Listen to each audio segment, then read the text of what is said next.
For the first time since the Grand Prairie Gophers and the South Grand Prairie Warriors have met, it means something. Yes, the winner of tonight's game is the runner-up in District 8 5A and will go on to the playoffs. From the Gopher Bowl, Store Cable Communications proudly presents the old crosstown rivalry between the Grand Prairie Gophers and the South Grand Prairie Warriors. Hello again, everyone. Robert Willman with you, along with Coach David Easterling representing the South Grand Prairie Warriors, and Dennis Brown for the Grand Prairie Gophers. Dennis has been missed a couple of times because he had to work and an illness in the family, but Dennis, nice to have you back. And what do you think about your Gophers? They got it on the line again. Well, Robert, I feel that the Gophers are up for tonight's game. They've had this problem this last week, not knowing what their standing was going to be until about Thursday. And I think it might have been the momentum that they needed to put them over the hill tonight. And then on the other hand, Coach David Easterling, the South Grand Prairie Warriors have had their ups and downs because this is the second week in a row the team that they were supposed to play has been put, say, on probation or has had to forfeit all their games. Then all of a sudden now the games have been turned around and Grand Prairie has won all their games except the Nimitz victory. And it's tough on those guys, too. Yeah, it really is. A lot of people haven't realized what a roller coaster of emotion that's gone through with our youngsters out at South Grand Prairie. They would have much rather have played Nimitz last week, both of them with the 5-0 record, both with the pressure of 5-0, and with our Nimitz having to feel the pressure of 5-0, knowing that the South Grand Prairie Warriors, who has given them traditionally very hard games, might succumb to the pressure. Who knows how it would be tonight going into that? So it's really sad. But it's a great night of football, and for once it's going to be decided between those white lines. And that's all that counts, really, is who is the better football team and who can win against the other team right there on the trenches and right here in front of all the home folks. We've got a nice crowd on hand. You can tell right across over there on the far side all the Gopher fans that made their way in.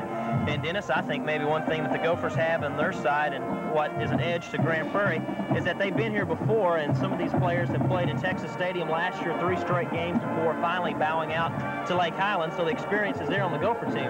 I believe it is, Robert, and another factor along that same line is a few weeks ago when the Gophers played Nimitz, they felt then that the district title was on the line, and they just weren't up for that game, and I think they learned a lesson at the outcome of that game that night because they felt that they come in, they didn't play ball well that night, and they felt that, you know, the entire season was placed upon that one game, so they've already more or less been there one time this year in addition to the 3 times that they were there last year. Right, they said last year the loss to the Nimitz put their backs against the wall and made them play better football, and now they can say the same this year as they lost to Nimitz, and now they must beat the South Grand Prairie Warriors right here at home. A lot of fans turning out tonight. The pressure's on both teams. South Grand Prairie is a young team. We said it all season how it, you know, it will tell whether the youngsters can play or not. Really, the question is their offense can play, but it's their defense, Coach. That's right. Tonight we got a matchup of a good offense. The Warriors' offense is probably the second best in district play of 307 yards total offense against a classic defense. The Gophers' defense is top 3 categories, top 3 in every category. And as you say, the key will be how well the Warrior defense can contain a very, very good Gopher offense. It's kind of odd, isn't it? The first year they have a second-place team go to the playoffs, and it happens to be the Grand Prairie Gophers and the South Grand Prairie Warriors battling off for that second-place spot, Dennis. I believe the Warriors, really, they've got a good offensive team. They move the ball well, but I'm not real sure that they've come up against a defense that would be equal to the Gopher defense in any of the games that they played this season.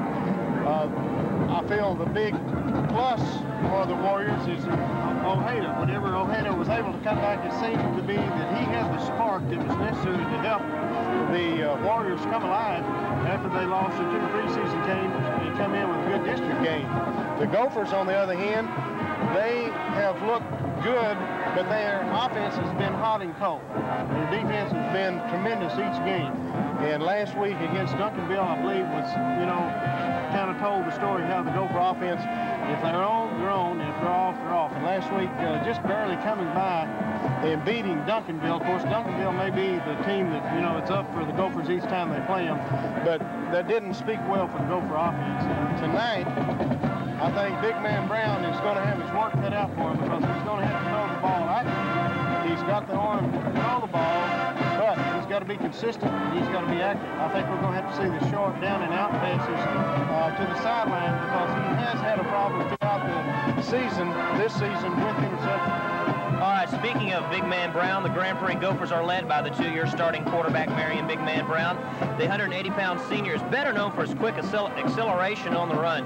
Big Man has rushed for a 3.5 a carry average and 3 touchdowns. He's really come closer to more than that, and he is the catalyst of the Gopher option play. But he's also worked hard on his aerial attack. This year, Brown is 37 of 75 for 598 yards, and he can flick the ball a good 45 yards with a little effort, a plus that worries Coach Patton. His favorite receiver is Freddie Henderson. The 175-pound senior flanker leads the team with 11 catches for an 18-yard average. Freddie has excellent speed and could give the Warriors secondary trouble. But the nucleus of the Gopher offense is number 33, Rusty Lego. The senior tailback leads the district with over 1,000 yards, 1,104 to be exact. He is also a scoring threat with 15 touchdowns already. Every time Rusty touches the football, he averages 7.5 yards a carry. And one thing that's been overlooked is that he's also a good punter, leading the district with a 36.7-yard average. To complement Lego is Preston Dixon. Dixon is the most versatile player on the team. Besides playing in the defensive secondary, Preston has played quarterback, tailback, and now flanker, which seems to be his strongest area on offense. But what would be a Gopher team without defense? Big Blue are currently 7th in the Metroplex in points allowed, 19th in yards allowed, and 4th in the area in the pass defense. So Roger may have some trouble. Overall, the good Grand Prairie Gophers are rated 8th in total defense with 153.2 yards allowed. With the combination of a good line and a solid secondary, the Gopher defense is a hard case to crack. It will be another test for the Warrior offense in the Gopher Bowl. But the Warriors can play steady offense. In last week's game against Nimitz, the offense racked up 350 total yards behind the engineering of quarterback number 10, Roger Ojeda. Roger has rushed for 346 yards and leads the team in touchdowns with 7. Roger is the key to the veer. He's the one that must decide when to keep the football or when to pitch it. And like Marion Brown, Roger had worked on his passing, and it shows. Roger is throwing better than 50% with only 5 interceptions, a major factor. His favorite receiver is Kevin Marquardt, who leads the city with 20 catches. He will also throw to a split-end Eddie Mercado, and then sparingly to his tight end Curtis Burns. The Warrior backfield, that's another story. It's very young. They are led by number 20, Mark White. The sophomore has done an exceptional job this season filling in for the injured Mark Tips. The 5'9", 150-pound running back is closing in on the 600-yard mark, which isn't too shabby for his first season in the majors. Mark Tips is the other veer back. The returning senior broke his ankle in 2-a-days and is just now beginning to regain his form. He is the man the Warriors will go to when they need the tough yards inside. They also benefit with his heads-up play and leadership, which is needed in a game of this importance. And if that isn't enough, there's the freshman, James Marcus. Last week, Marcus was moved to flanker, which gives the Warriors another added dimension in the running attack. One more added problems the Gophers must look for on defense. It's the Warrior defense that will be in question, though.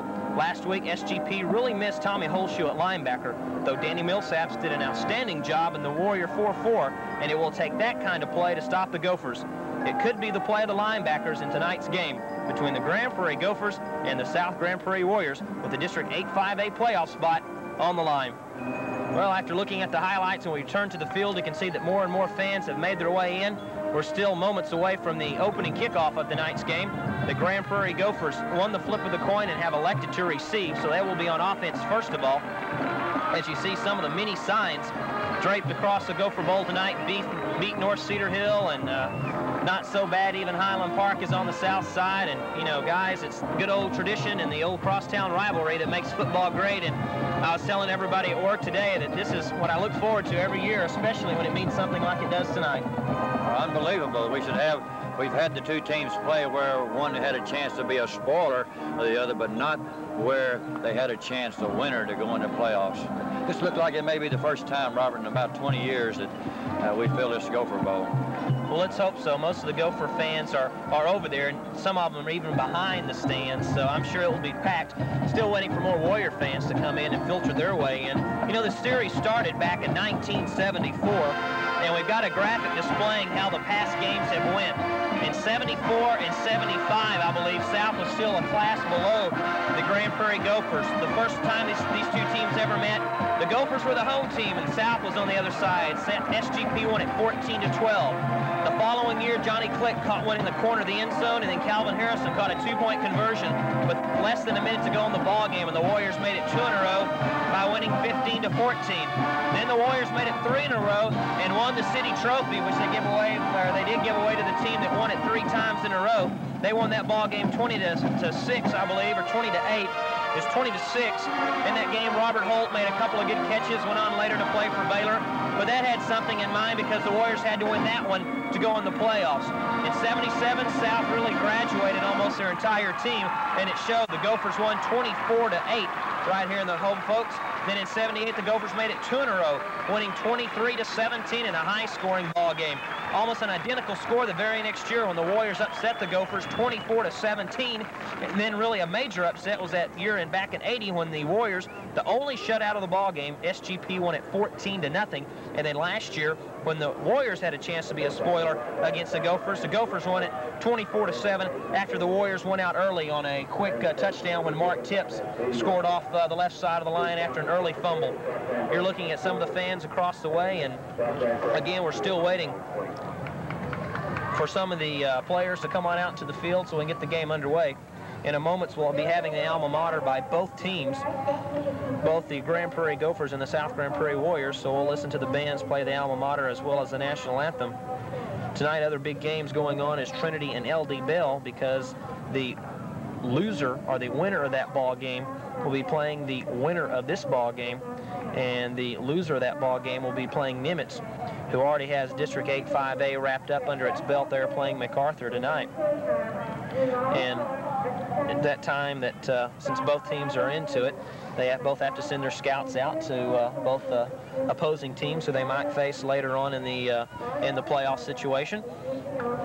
I know many of our middle school coaches that are scouting tonight, they almost had to push them away from Grand Prairie. They wanted to be here so bad tonight, but they understand, it's very important that they look at a possible opponent. And so they say that if you have to leave, they don't mind going to Texas Stadium.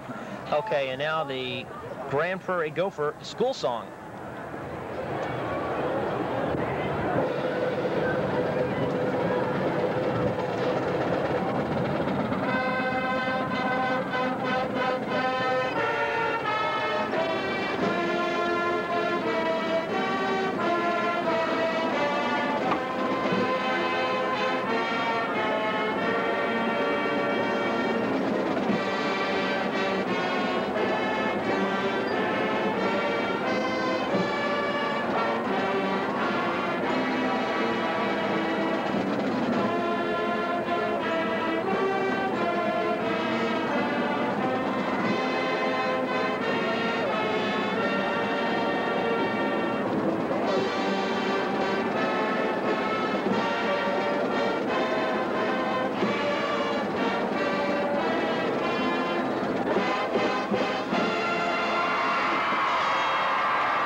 this week saying that high school football is one of the few things that you didn't go for money, but then our legality never bothered you. But then all of a sudden the last 2 weeks kind of threw that philosophy out the window. But I'm glad to see that everything has set its course. And like we said before, it's going to be won right tonight here on the football field, and there will be no doubts as to who will be the runner-up and go to the playoffs.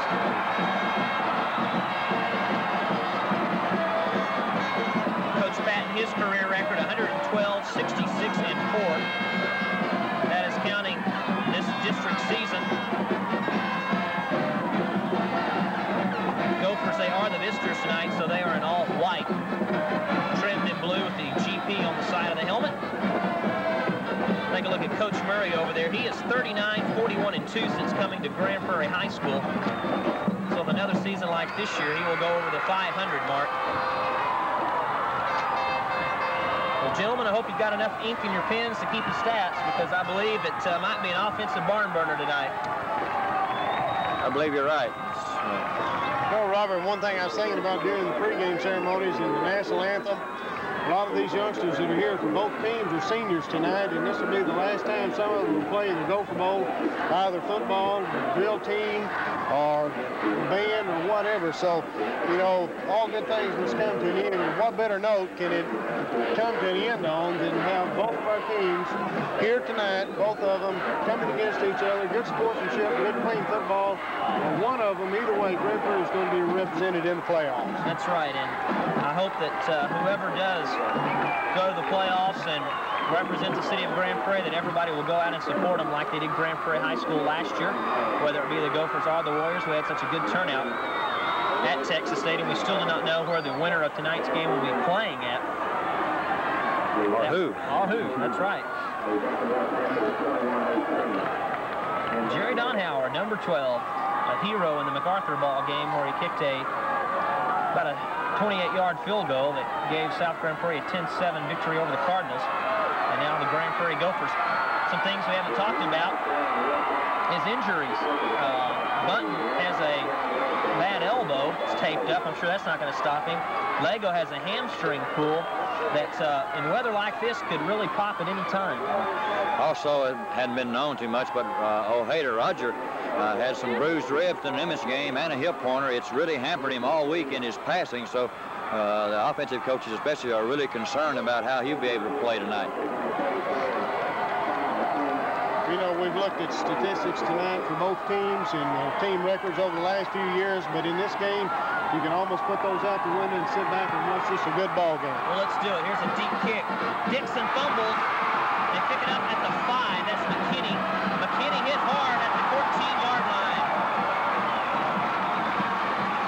Warriors look like they got new jerseys on tonight with the stripes around the sides. I guess we've never seen that before, or I haven't noticed it before.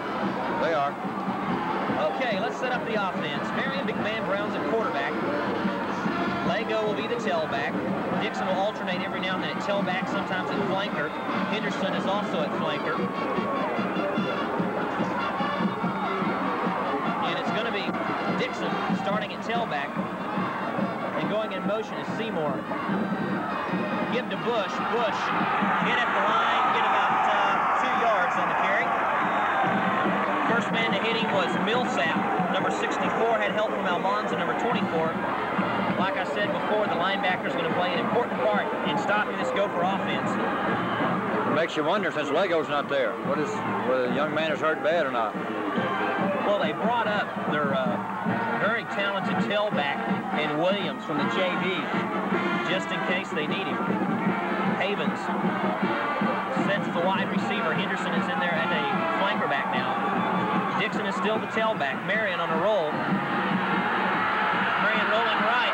Millsap cannot get him. Hartfield knocks him out of bounds. And I believe Marion will pick up the first down for Grand Prairie High School. And Mitchell, number 71, is down and hurt back at the 10-yard line for South. That'll be costly if they lose Travis. Travis was trying to go outside of a block to get Marion, and he just got his body twisted around. And that'll be a tough break if they lose Travis. David Hamblin will go in to replace him. And he's been injured, so it's a good block by the Gopher. on that particular play. That's what they've got to worry about, the Warriors do, because they've got to contain. Brown is a great threat. When he gets outside, it's trouble. You know, when you have a backfield set with Dixon, Legos in there, and Brown, those three, any one of those three, two out of those three in there, then you've got a combination that's a double threat, because Brown can throw the ball, but as we saw just then, he can run outside real well. Travis is up. You know, so goes Marion, so goes the Gophers a lot of times. When he has a bad night, the Gophers have a bad night on offense. Quarterback should be your leader. Dennison knows that, that's for sure. That's right. That's right. And as we were talking before the game started, depending on the type of night that big man has tonight will determine a lot how the Gophers run. Well, Mitchell escorted off, looked like more his arm than anything. First down and 10, Grand Prairie. Their own 25-yard line. Play right up the middle. Warriors face mask. Yep. That's what it looks like. Flag came from the far side, which 9 times out of 10 is a motion penalty or something, but he was in the right position to see it. Let's watch the official on the right screen. It's offsides against the Warriors.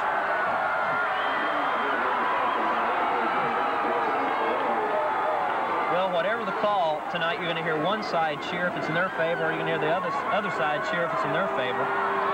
Warriors are doing a little bit better controlling the line of scrimmage defensively thus far than they did last week. Nimitz had a powerful offense last Friday. I don't know whether they're that good every Friday, but they were last Friday. So it's first down and 5 as you take a look at it right there in the trenches. Keep Preston in at tailback, and Marion rolls out. Wants to pass, goes deep, and it's almost intercepted. Back there to cover for South Grand Prairie was number 23, Kevin Young. New spot for Kevin. Yes, Robert, he played that well. He stayed with the receiver, was watching the receiver, didn't turn his head for the ball until the very last moment. A real fine play. Almost had an interception. Marion was 2 out of 6 last week in the Duncanville ball game through 2 interceptions. He did not have one of his more exceptional nights, Dennis. That's right, and Marion in the last few games, his passing game has not been up to standards. And I feel that probably Lego's not in there right now. They're going to save it. Second down and 5 after the incomplete pass. Quick pitch, back to Dixon, nice hold. Dixon 35, cuts upfield, 40, and is dragged down by Hartfield at the 48-yard line. Pickup of 18 yards on the play, and the Gophers pick up another first down. They're second in the series, and Dennis, that was just a student body left. It was a very good call on their part. They came out with a pass play, almost had the interception, and it seems like whenever the Gophers, you can almost count it. If the pass play doesn't go, very seldom do they come back twice in a row with the pass play. So it's first down and 10. Marion Brown looking over an even man front. Sends Seymour in motion to the top of your screen. Gives to Bush. Bush has pretty good running room. The 40. And down to the 36 goes Wayne. Wayne, who does not get to carry the ball too often. He's only carried it 46 times on the season for 210 yards, a 4.6-yard average a carry. At that time, he again had a lot of running room, Coach E, and it's that left side now they're starting to take advantage of. That's right. That was a trap play, a little quick trap, giving the ball to the fullback with taking the sweep to the other side, and it worked real well. The Gophers have already used 2 minutes off the clock here, 10 minutes exactly left in the first quarter, no score. The Gophers are traveling, though, marching down the field, down to the 36. Back to Dixon, and Preston hit by Millsaps at the 34, and Danny was awarded the Daily News Player of the Week as well as Warrior of the Week for his defensive standout in last week's game against Nimitz. You know, the Gophers are looking good. They're coming off the line well. The linemen are doing a good job. They're opening up the holes, and it seems like Dixon is able to get through, and he's got that little extra move and quickness that enables him to get through the hole and pick up that yardage. Second down at 8. Here goes Seymour again in motion. Student body right again. Dixon forced outside. Penalty flag thrown at the 35. And that usually means a clip or an illegal use of hands of some sort over there. Look at the Gopher fans across the way. There's the holding Grand Prairie. That time, Robert, the contained man for the Warriors, defensive left end, was able to play off the block and string that one out. A while ago, the play before, Dixon was able to turn the corner quickly and made the big gain. You notice in that particular play to the right, Millsaps, instead of going outside, he tried to cut down the pursuit and ran straight across the middle, but the Warriors not tackling very well, and Dixon made a good move to get outside.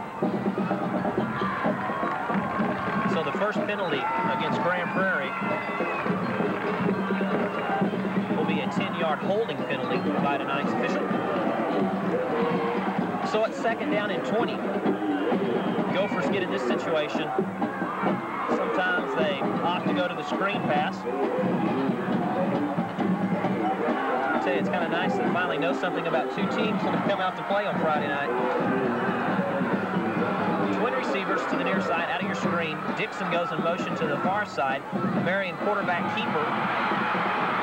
Marion caught by Almanza at the 39-yard line. I wonder if they saw the Nimitz films on that one. Same type of play.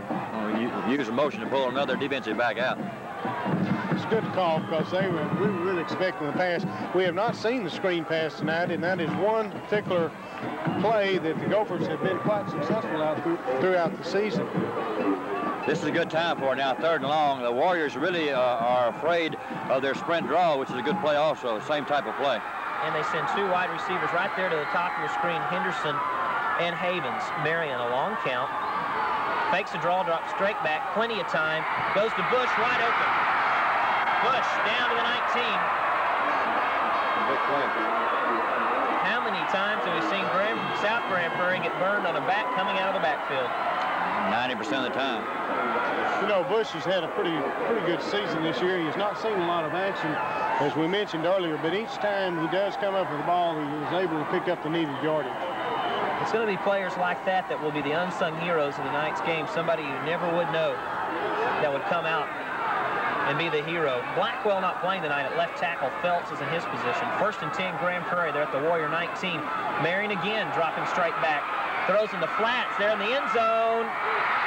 Caught down at the 1. That's Messamore. I hesitated for a moment as Young was back there to cover, but we've got a penalty flag way back here at the 29-yard line. Good break for the Warriors. Also Young was in the fair position. He came late, but he jumped too soon. You're right. He came down, the ball went over. Well, as I mentioned earlier, part of what is going to determine the outcome of this game is going to be penalties. And the Gophers are not going to be able to come in and circle the penalties that they have in some of the games this season and come out and expect to have the winning score at the end of the game. You're right on that one, Dennis. Oh, the yard marker, 1st down marker, is still at the 19. Got a clip against Grand Prairie. South will take it. You know they'll do that. Well, starting to look like standing room only over on the Grand Prairie side. Almost the same down here on the Warriors side. This is reminiscent to the '74 season when these two teams played for the very first time. So a 2nd time the Grand Prairie Gophers have been penalized in this offensive series. Heck, the Warrior offense has not touched the ball yet. It's all been Grand Prairie. 8:06 left in the 1st period. Messamore, the tight end, into the left. Henderson is flanked, and now he goes in motion. There it is. Draw play. Dixon tripped up by Copeland, gets away from him. Millsaps recovers at the 29. Also had help from number 89, Holshoe. Well, you can tell the Warriors are already starting to kind of stay at home every time he goes back to pass, and that might help Marion get a little bit more time when he wants to throw the football. As I mentioned before, the Warrior coaching staff, the defensive coaches were very worried about the sprint draw with the Lego, and it's even as dangerous with Dixon. So it's 2nd down and 20.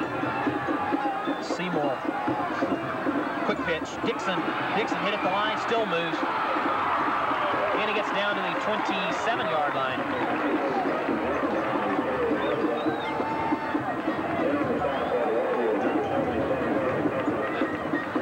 7 minutes and 12 seconds left here in a fast-paced 1st quarter of play.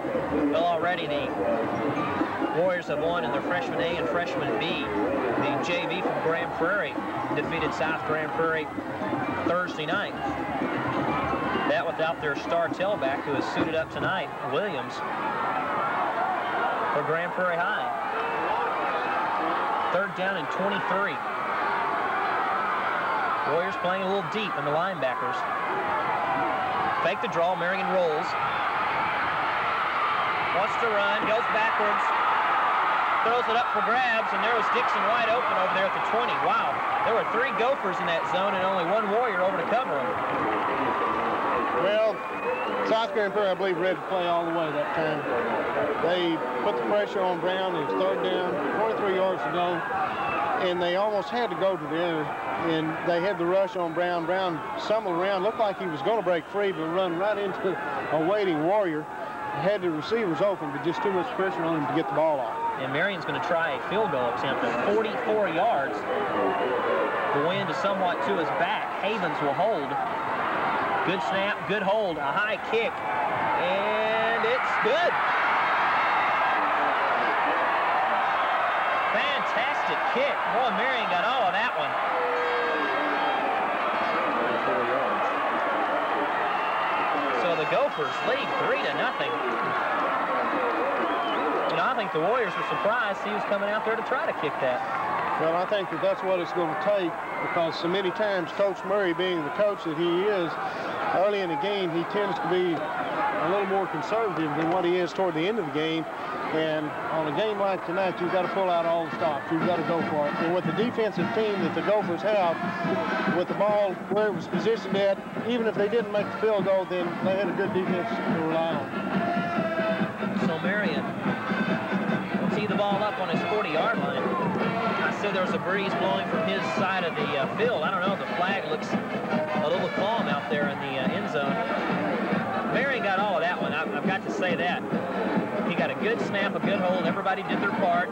Everybody blocked well. And with the soccer-style kicker, you've got to get enough underneath it, and he did. I think the key to that was Marion being able to release that pass when he was thrown for a big loss. He would have very definitely been out of field goal range if he hadn't spotted the receiver over there and quickly threw it in the previous play. Both teams are cold now. Both defensive teams and offensive teams of the Warriors are very cold. They've been sitting on the bench now for almost half this first quarter. It could be very easily a fumble situation, too. So Marion does a sight job. He's ready to kick off. Burns and Holmes, as usual, back in receiving formation. Kicks it high, deep. Gregg at the 9. Straight up the middle, Gregg plunges backwards to the 28. And the Warrior offense will take over there, 1st down and 10.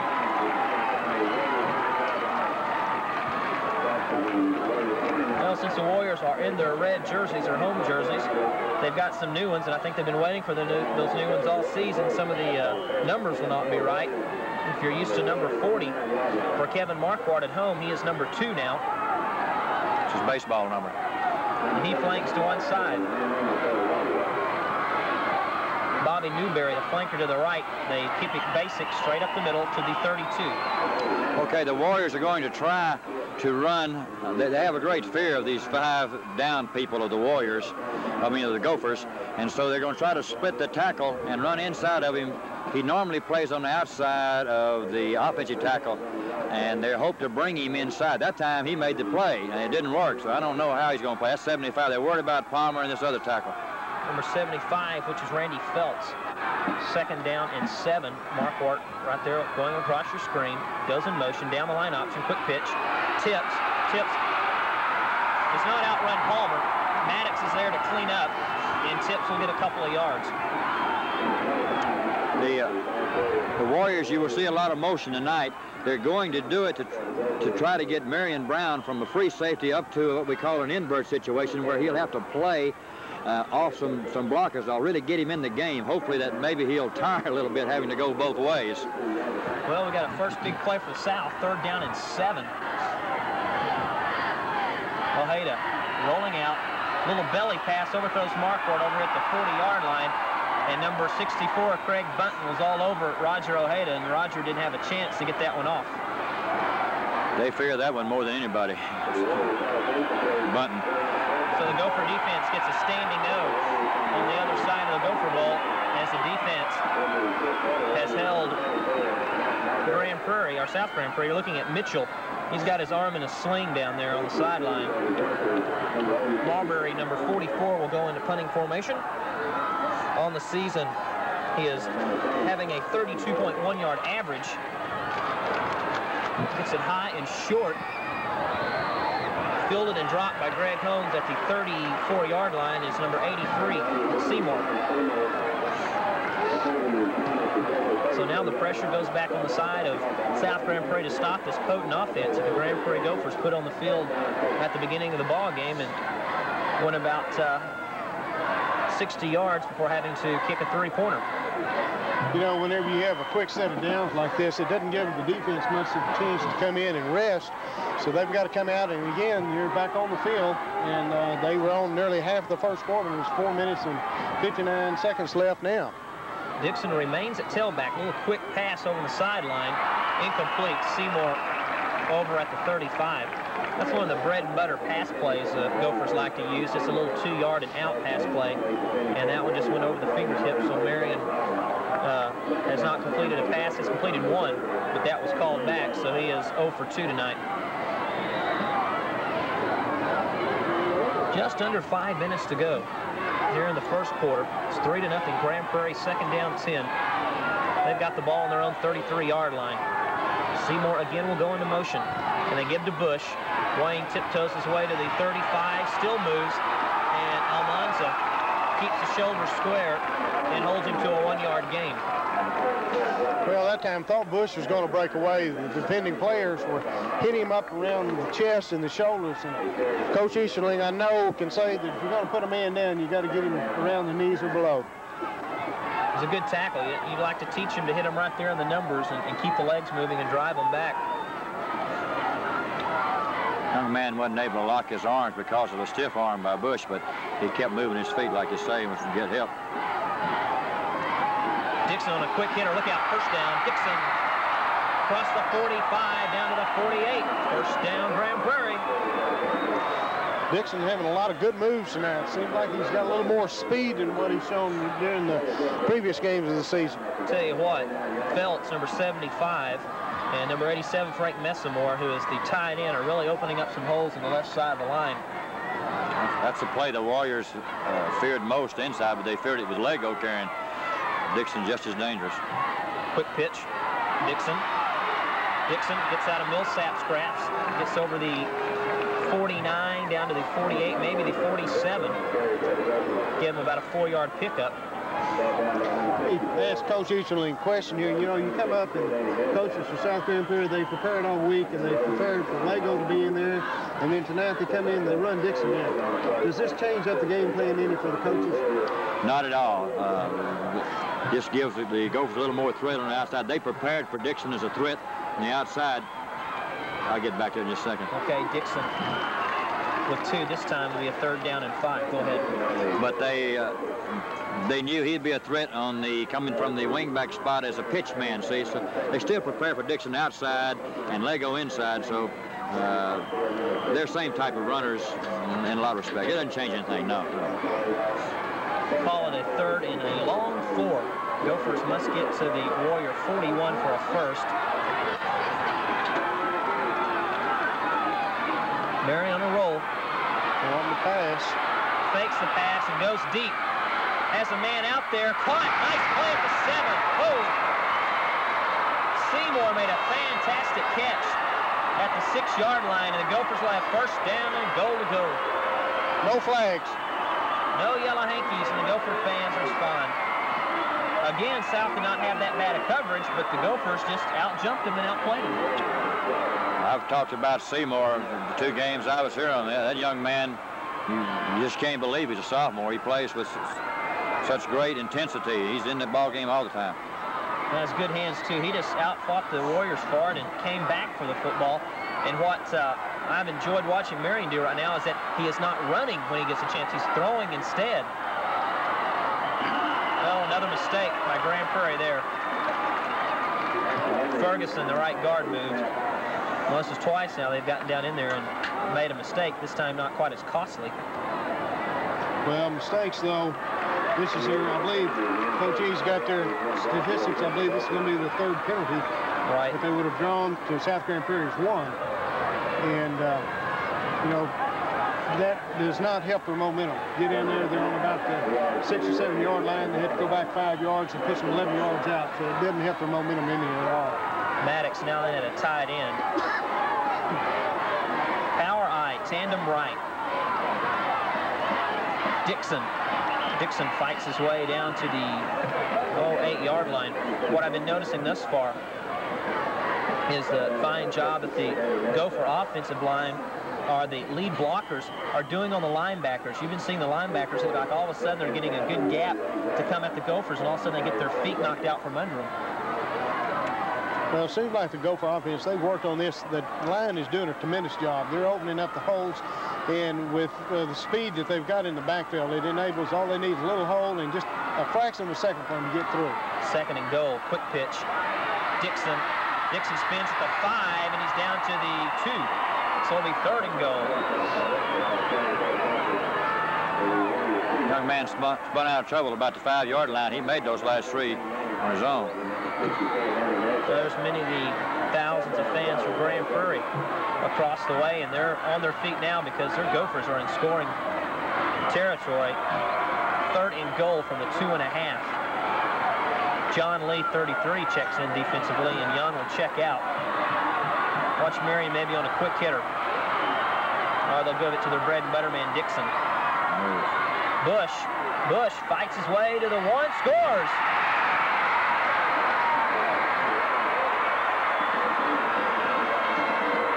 Oh, great individual effort by Bush.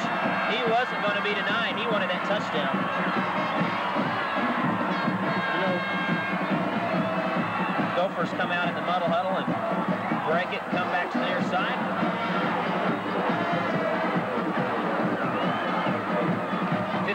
Seconds left in the quarter. Marion Brown's extra point is good. And with 55 seconds left in the first period, it's now the Gophers 10 and the Warriors nothing. Well, Robert, what I was going to say was that so many times we've seen, not only on the Gopher team, but on the Warrior teams, both of them are showing superb effort on their part, because each one of these individuals are showing 1st, 2nd, and 3rd, and even that 5th try to get that extra yard. And that really speaks well of not only both teams, but as well for the coaching staff.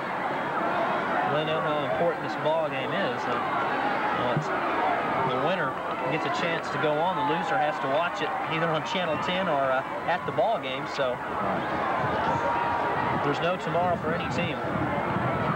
So now Omo is on the side of the gentleman out there in white, the Grand Prairie Gophers. And this is a very important part of the ball game right here, Coach E, for South to keep their composure. That's true, and their offense has only had the ball 3 plays from scrimmage. Here in the first quarter, there's only 55 seconds left. They've got to generate something to and keep their cool. They still got a long way to go. The game plan is still intact. They have a good game plan. Let's just see if it'll go. Marion Brown goes through his preparation. Lines it up.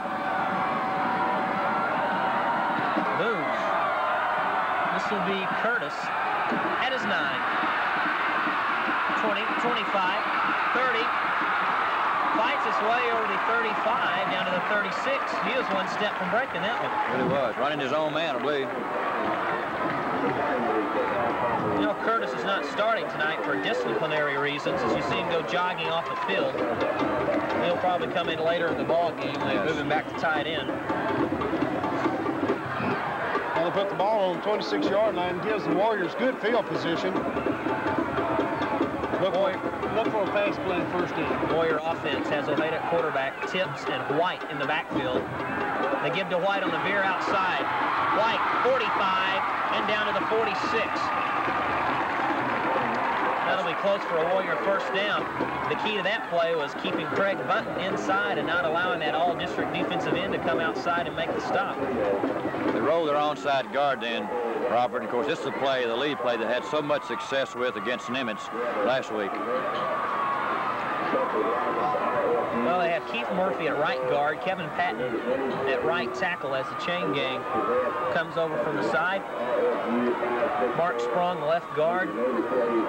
Curtis Speaks starting at center tonight, and Dan Brown, the left tackle for the South Grand Prairie Warriors. They do pick up their first down, their initial first down of the ball game. Warriors have Galbraith and number 89, Robert Maddox, the linebackers. Phelps Palmer, the tackles. Harvey and Bunton, the defensive ends. Get the secondary for you in a moment. Warrior left side move. That's number 46, Bobby Newberry. And that's the inexperience of not playing over there, Coach. Right. The Warriors are having to play it out of necessity, a two tight end offense a lot tonight to keep the Gophers from over-shifting. They're so strong with their front five that to have two tight ends, they have to play straight, and we have a chance to block straight. Nose guard is Jerry Stacks for Grand Prairie to finish the starting lineup. Castillo, Dixon, Brent Dixon are the corners. Marion Brown's the free safety, and Preston Dixon is the strong safety. And it's first down and 15. Double tight end offense again. Tips cannot go against that tough Gopher defense. Number 42, Dexter Harvey, the defensive end, the 180-pound junior, came in to make that stop. It'll be second down and 15. Marcus came in. They may use him in a reverse here again. They have a reverse pass for this game, too. Well, we have finished a quarter of football with the score. The Grand Prairie Gophers 10 and the South Grand Prairie Warriors nothing. We'll return with more after this. I shall never dance again, Maurice. But you must, Melissa. Stand clear of the door, Maurice. Every month, the Movie Channel evaluates dozens of the latest movies. Because the only way we can give you good, quality movies 24 hours a day... Even my heart is dancing again. ...is to suffer through movies you should never have to suffer through. The Movie Channel. We do movies better. Because movies are all we do.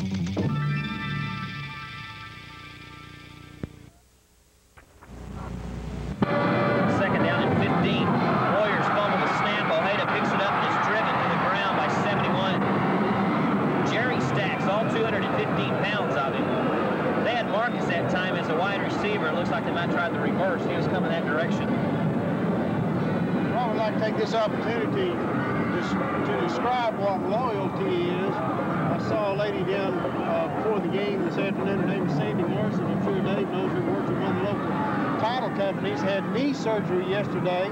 Got out of the hospital at 3 o'clock this afternoon and is here in support for the Warriors tonight. Yeah, I saw her with her leg in a cast before the ball game. Third down.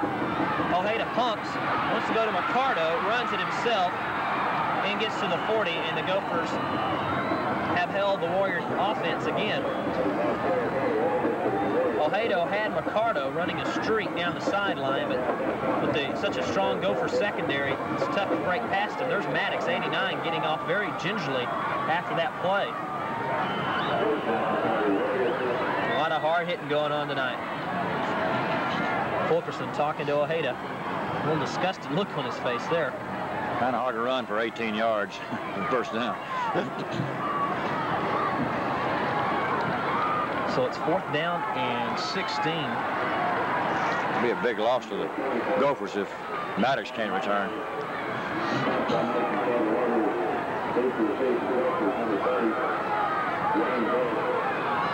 Wayne Bush and Seymour back to receive. Marbury. He sliced that one off the right side of his foot. Goes out of bounds at the 48-yard line of South. He just shanked that one. First bad one I've seen that young man kick all year. Bad time for it to happen for the Warriors. Well, I'm still amazed at how somebody with a bare foot on a cold neck can kick the ball and get some distance out of it and still be able to walk off the field with the foot not hurting so bad. I believe he looked up before he kicked it. He felt that Gopher rush on him. So the Gopher offense, again, with good field position. Power eye, come out of it. Seymour in motion. Give to Bush. Wayne fumbles the football after, let's see if it's after the whistle. Yes, the other official said it was after the play. Wayne gets to the 44. I tell you right now, a thing that has surprised me in the ball game is the running of Wayne Bush. He has picked up a lot of yards, Coach. It has. Good body angle. You give him 7 yards on the first down play. It's really hard to keep him from moving on a drive. 29 yards already on 5 carries, so that's close to 6 yards a pop. Second down and 4. Got his 6 yards. Marion on a keeper. Marion gets outside Holshoe. Davis and Hartfield combine to make the stop at the 34, and Marion gets a first down. Boy, put a good move on Holshoe over there. He did. Certainly did, and there again shows Marion's ability for his outside speed, because was able to turn the corner, and his speed gave him the ability to lay the tackler that was waiting there. Well, they have now replaced David Hamblin with Curtis Burns now as a defensive end. With Mitchell out of the ball game with either a hurt arm or a shoulder. They had the sling on his arm. Curtis is now down in a 4-point stance as a defensive end, something new for Curtis. They run away from him. Dixon caught by Curtis Burns, and then we got a penalty flag. Legal use of hands, Gophers. Chuck Goff, number 52, Coach. You want to point something out about him? Chuck turned that play. You know, that was that sweep that the Warriors were worried about, sweep to Dixon, and he penetrated quickly past the block and turned the play, and that's what kept it from being a big gainer. In fact, that's where the illegal use of hands came in, I believe, trying to stop him. 4th penalty against Grand Prairie. This one a 10-yarder. The holding call. John Lee will go in on the defensive side for South. Well, right now it's all been Grand Prairie with their offense because they have just controlled the football. South has had to punt twice, and Grand Prairie still looking for their first punt. Sprint draw, Dixon. Dixon, the 40, 39, and is pushed out of bounds at the 38-yard line. And now another Warrior is injured at the 40-yard line. It's one they can't lose. Looks like Holshoe, number 89. Looks like Or Millsap, let's see. Yeah, it's Millsap, I believe. I believe it's Millsap. Right. They cannot afford to lose that man. No, sir. He's one of the standouts both last year and this year. Good athlete. Very aggressive on all the plays. I watched the block, then the Gopher offensive tackle had shifted to the outside. The end man on the line for the Warriors had his back to him, so he laid off of him and made a fine block on Millsap. Millsap, they're looking at his knees. The trainer, Mr. Taylor, is. Coach Pat knows how important this young football player is because he is right over the trainer and watching ever closely on what could be the problem. Look at some of the Warrior fans. They have had not much to cheer about.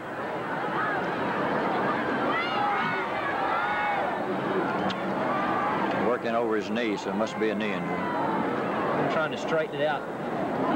You know, cold weather doesn't help any.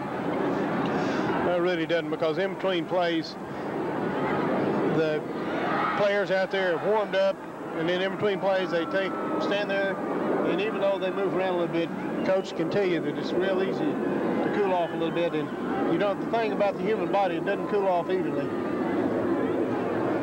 Now they're still stretching out the left leg.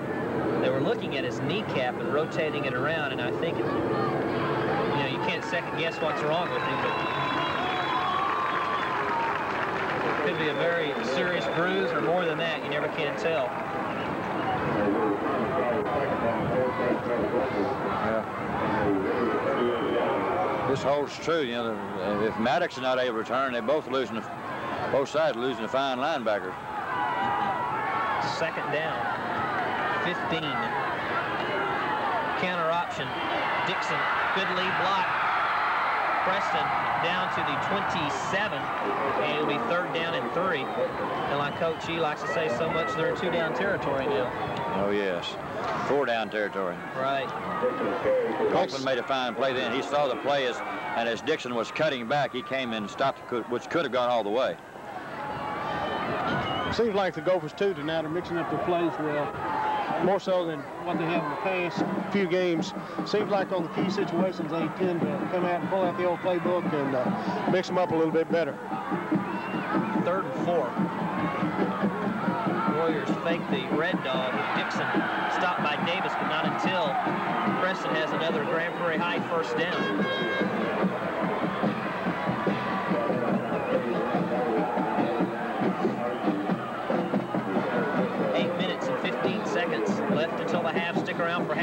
both bands. There you are looking right there at Millsap. They're attending to either his knee or his calf right in that area, right below our cameraman. This is neat. Like I say, it adds a great deal of professionalism to our cable cast, having the 3 cameras, Robert. Well, it's already paid off there. First down and 10. Movement in the Gopher line. And you got to pick out something that Grand Prairie has done wrong. I think that's the only thing they've done wrong tonight. Right. It's just their offensive mistakes. Kind of reminds me of last week. The Warriors had penalties on key plays offensively against the Vikings. As Dennis said earlier, that'll kill a drive quicker than anything. That and a fumble. Surprising we haven't seen many turnovers. Not any, as a matter of fact. Well, I didn't want to mention it because the game's past, Robert. Whenever we talked about it, they've had one. So it's first and 15. Marion, quarterback keeper. Gets to the 16. We saw Marion run that in the Irving game, and he really took charge of that opportunity. Bostic made the stop for South. Bostic called upon to take the place of Millsaps in the defensive scheme of things. 54, Steve Morris into the Warrior lineup. We're seeing a lot of different faces out there on defense tonight.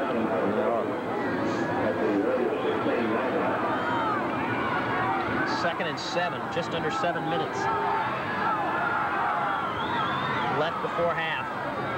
Marion fakes, drops back, has 2 men open. Whoa, fantastic catch. What a catch. He had his choice of receivers in that play. I don't know where the Warrior linebackers were. On the sideline, hurt. There's Millsap walking around in his injured leg. They had 2 receivers wide open, both men coming out of the backfield. Wayne made a fantastic catch. And it's now 16-0 Grand Prairie. Extra point boot is good, or no good, off to the right.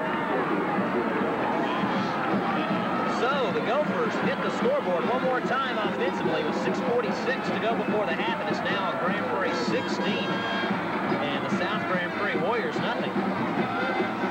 Like I say, that Bush made a beautiful catch that time, one-handed. That's something, you expect something like that out of college and maybe a pro team, but you just don't get to see a play like that often at high school level. That was excellent. Well, right now, my unsung hero goes to Bush in this ball game. Somebody that I don't think a lot of people thought would make a big contribution in tonight's game has really helped out the cause offensively for the Gophers.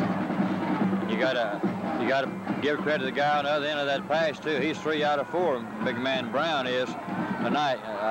The missed extra point could be critical in this situation. It's going to cause the Warriors, if they score, to go for 2 points both these times and can get back at 16-16. So let's see what happens. Marion will do his free kick meditation.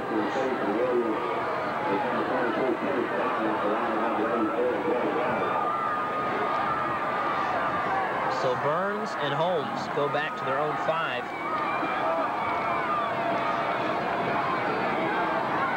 Awaiting the kickoff. I don't know whether the official is going to move over enough so big man can get to the ball. Well, what happened is the Warrior coaches were talking to the other official on the sideline about a call.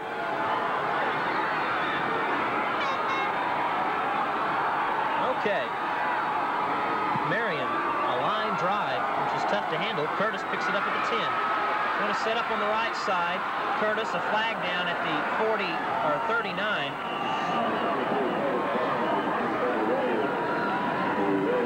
Usually on a kickoff like that, it's against the receiving team, usually for an illegal block or a clip of some sort. Blocking below the waist usually is right. Call.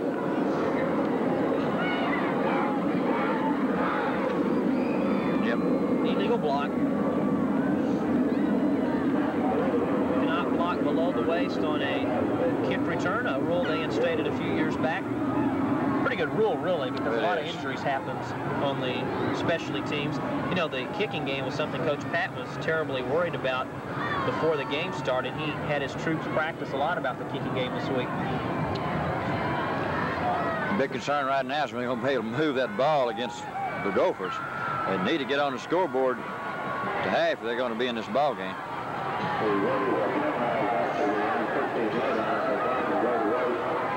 The Warriors penalized for the second time, I believe, for what, 30 yards now, Dennis? It'll be about 30 yards. It's the third penalty for the night. Well, the Warrior offense, which has been stymied in the first half.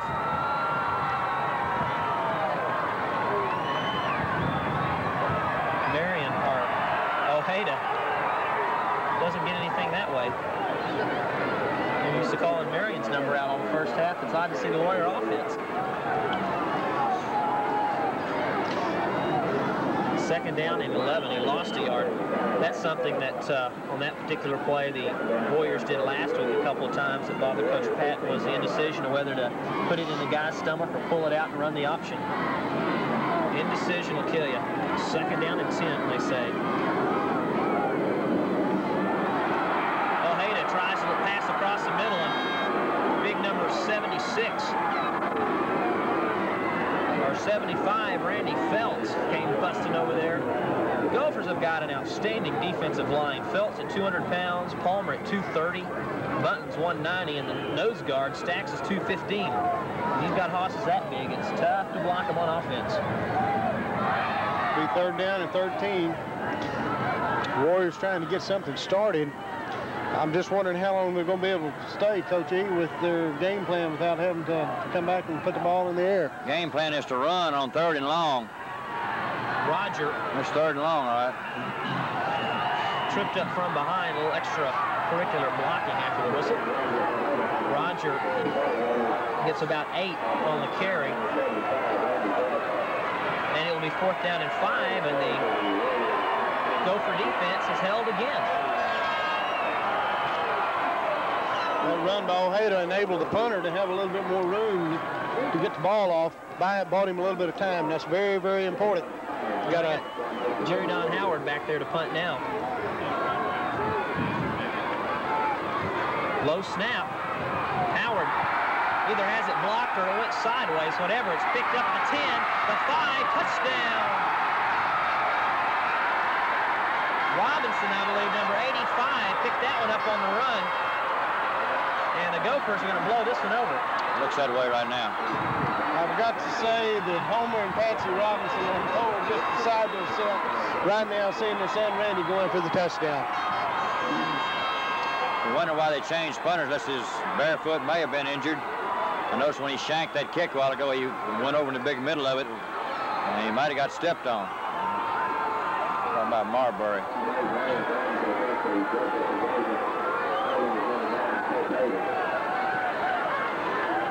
Low snap. This time the kick is perfect. And with 4:36 left in the half, it is 23-0. Grand Prairie High. And Coach Fulkerson with the frown on his face, and you can imagine why. He's trying to figure out what's wrong with his offense. I noticed Millsap's back in on defense then. He's limping badly as he came off after the extra point. You know, Robert, I think the big thing with the Warriors right now in their offense, they really haven't had the time to get a drive going. They had that one time there where they got a pretty good drive going, and then in the end result had to punt. So I think that's a big thing right now for the Warriors, is that they haven't had the opportunity. Gopher defense just smothered them in the last series.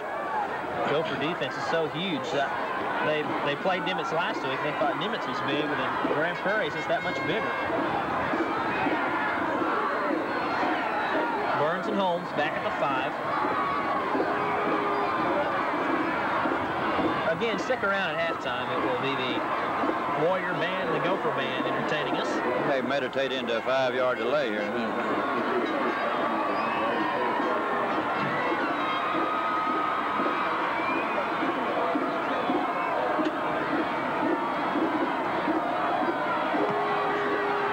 The kick will be fielded by Curtis at his 2. Curtis straight up the middle. Spins down to the 25. Well, Dennis, our halftime entertainer, will be here to give us a scoop on the bands and the band directors and whatnot?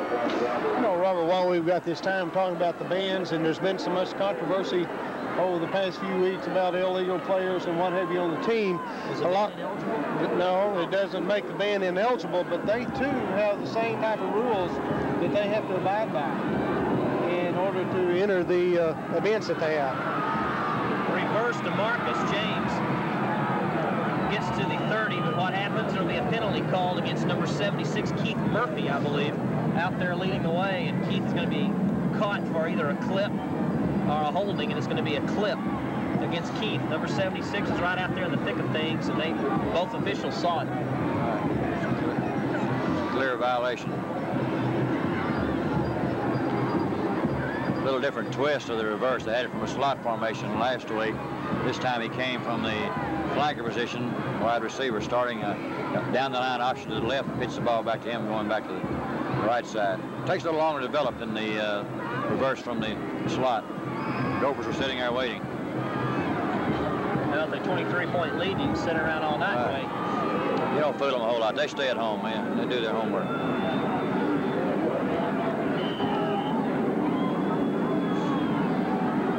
4 minutes and 20 seconds left before the half. Roger rolling, going across the middle, caught. Holmes fumbles. Let's see if he already touched the ground. We're going to say it's incomplete. That was close. It could have been called a fumble about as easy as it could anything. Very easily. So the Warriors will go back and re-huddle. And it's second down and 20. That time, Roger had a little bit more time to throw the football.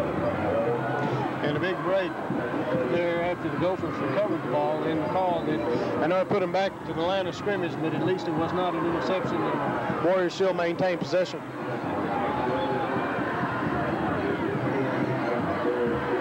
Roger. Screen. Set up a screen. Throws it. Intercepted. Touchdown, Dixon. Well, you can say this is going to be all over but the shouting.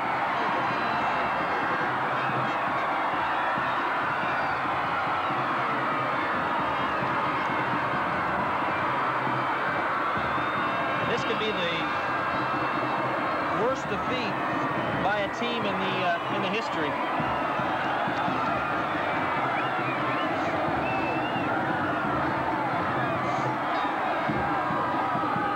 Gophers had the screenplay sniffed out. Preston was right there, just walked in for 5 yards out. At least the Warrior defense is getting a rest.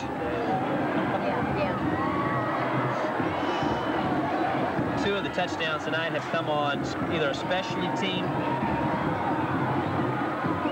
or the defense. Extra point is picture perfect. And the Gophers are blowing this one open. 3:56 before the half. 30-0. Grand Prairie High. Hey, let's speculate a little bit here. Coach Easterling kind of knows a little bit about the game plan.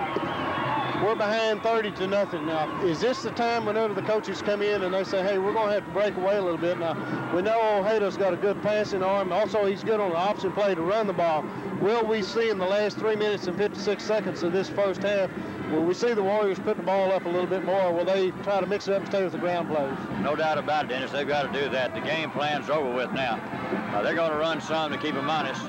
They've got to put the ball up. They've got to have the big play. Of course, they've got to score this drive, or it's going to be a tough uphill battle anyway. But if they don't score before the half, it's just might as well. But you know, the Gophers have got to respect Ojeda's arm, because he's got a quick release. He's very accurate when he has the time and the receivers. He does complete the pass, and this is something that, you know, that they haven't had to contend with the first part of the game, because he's only thrown 3 passes and he's yet to complete 1 and had 1 interception. Yeah, that's true. Rogers has done an excellent job this year. He's always been known as a runner rather than a passer, but he's done a fine job of throwing. And I don't know whether his ribs are bothering him or not. I think there have been some white jerseys in the way most of the time.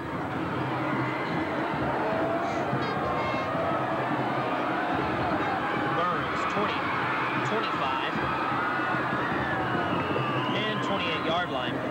The biggest defeat anybody has won over has been 17 points, and that was last season when the Gophers defeated South 24-7. Right now, it's a 30-point differential, and now Curtis goes limping off the field a little bit.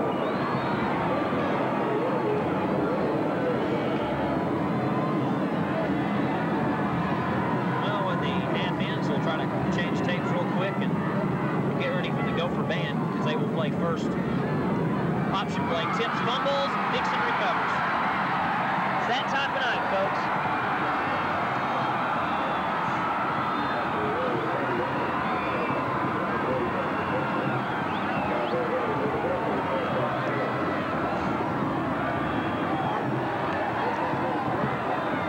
Well, it was a good call play. It's just that just didn't have the, when you're not, you're not. That's right, and he didn't have the handle on the ball. Gophers hadn't had to use Lego. That's one good thing, too. The young man beat it. That's right. And I wonder how bad Maddox started. He hasn't returned on defense since he limped off. Maybe we'll get a report to half. Let's see if they try a big play first off. Should. Marion stops, blows it straight up in the air. There's a Gopher wide open in the end zone. Havens, touchdown.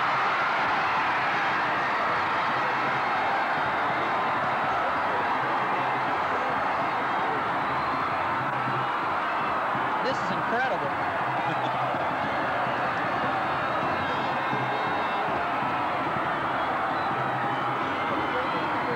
36-0. Big man Brown again.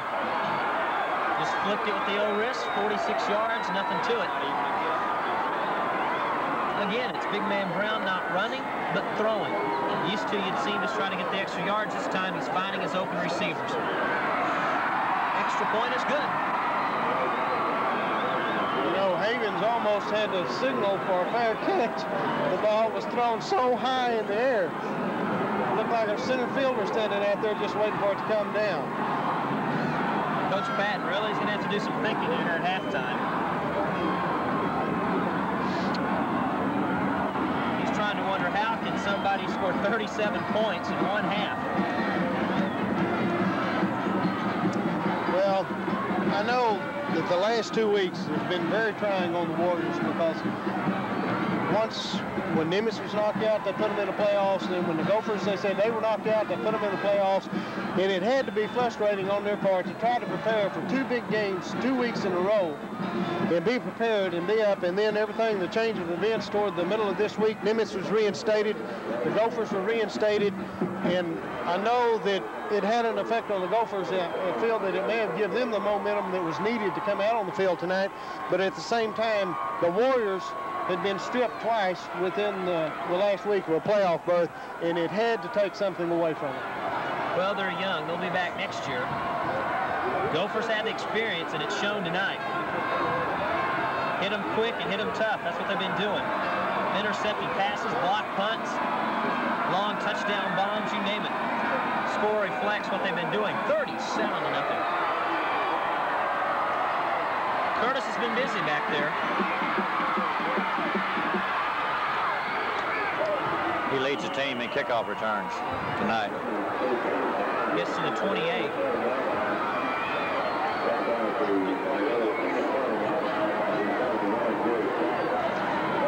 So a 3:28 to go until the half. The Warrior offense again will touch the football. I was say maybe they ought to punt, but they haven't done too well with that either.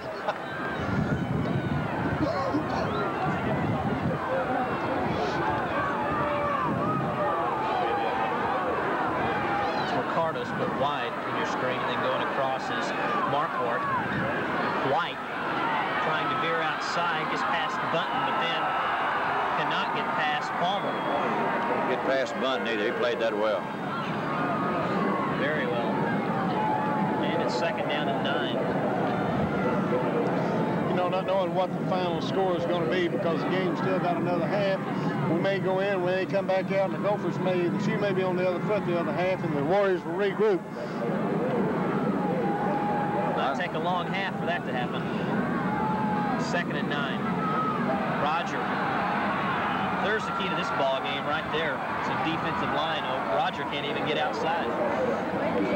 I'm sure in second half, Coach Murray, not wanting to risk injuries, will substitute freely, and then a lot of things can happen when that type of game happens, where it can get sloppily played. Bush will come in defensively, and Stacks will go out. They're in their prevent. Like you said before, Maddox is not in there. Galbraith is in for him as a linebacker. Roger has some running room. This is the 50 and in the 49. That's the first big play that the Warriors have been able to muster all night. They stuck to the game plan then. They were running on 3rd down and long because of the prevent defense that the Gophers have, where they dropped way off with their secondary. And it's impossible to throw under or over them. So work for them that time. So the first big play for South gets them out of trouble or out of a hole. Finally in the Gopher territory. Roger pumps. He's hurt. Goes to Marquardt. Incomplete. Kevin was running before he had it. Both Preston Dixon and Brenton Dixon were over on the coverage. Marquardt was open, but just couldn't grasp it before he went out of bounds. Roger doesn't seem very free with his movement, his arm movement either. That was a stiff throw then. I'm sure he's bothered by the Nimitz game injury. Clock stops at 1:52.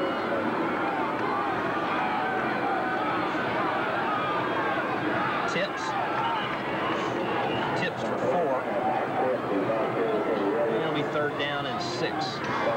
If my statistics are right, that'll give Tips a total of about 7 yards rushing time. The leading ground regainer so far has been Ojeda. He's got approximately about 38 yards, much of that coming on the last play. Grand Prairie should be, well, you can't say they should be way over 100 yards because a lot of them have been quick touchdowns.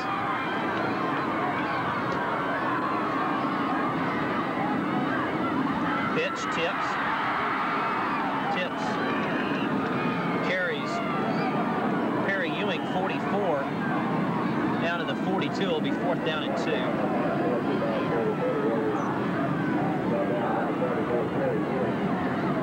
2. South wants a timeout.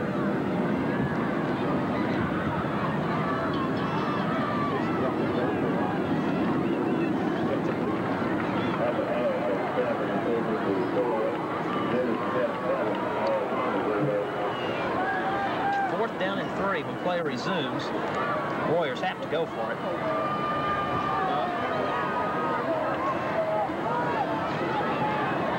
I think the key to the first half, the Gophers have been able to stick to their game plan. The Warriors have to some extent when they had the ball, but the key has been the big plays.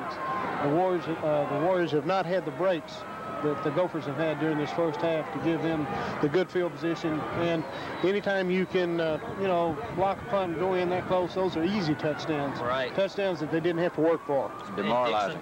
Dixon getting that little flare pass where they tried to set up the screen and pick that one off. It does a lot to your offense. It's the first time the Warriors have been in Gopher territory. 4th down and 2. Ojeda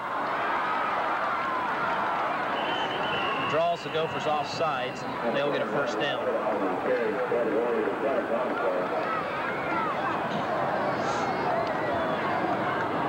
Let's see the call by the official.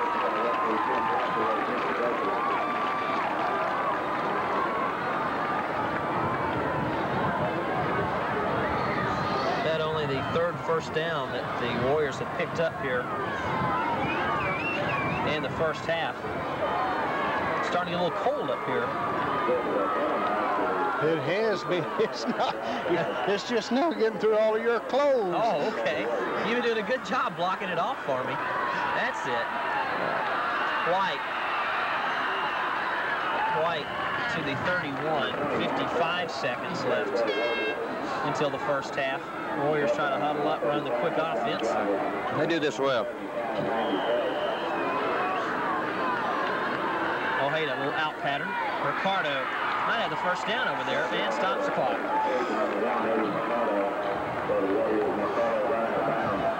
Out of 5 attempts, that's the first completed pass for the Warriors team.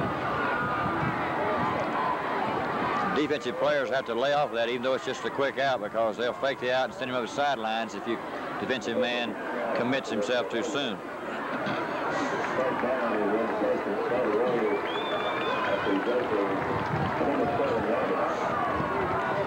Kind of reminds us of last week, Robert, when we were going against Nimitz right down here. Same end of the field right before the half. 40 seconds left.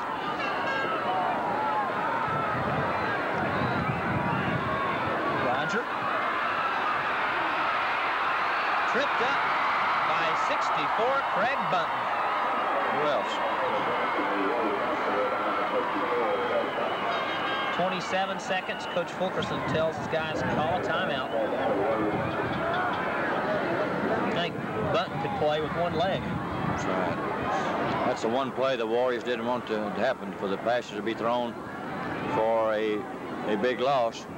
Not only it puts them way back out of scoring territory, out of 4-down territory, but also forces them to use a timeout. That's where it reminds me of the first drive by the Gophers, where Brown was able to throw the ball away at least and stop the clock and be in position for a field goal, whereas now the Warriors are way back on the 38-yard line.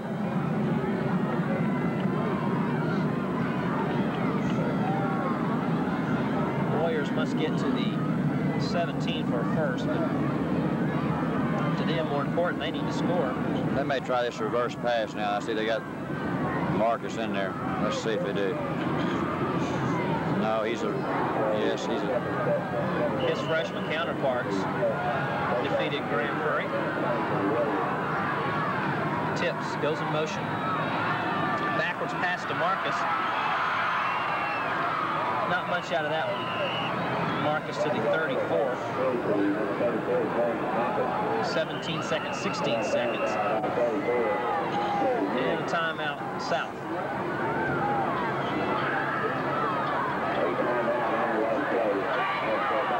That is our last timeout. Well, you see 77 over there in crutches. That is Blackwell for Grand Prairie. Their strong left offensive tackle. And now they go for cheerleaders. They've got a lot to cheer about. They've been throwing footballs away and seat cushions and having a good time in the night's chilly night at the Gopher Bowl. 37-0, Grand Prairie High. 16 seconds left on the clock.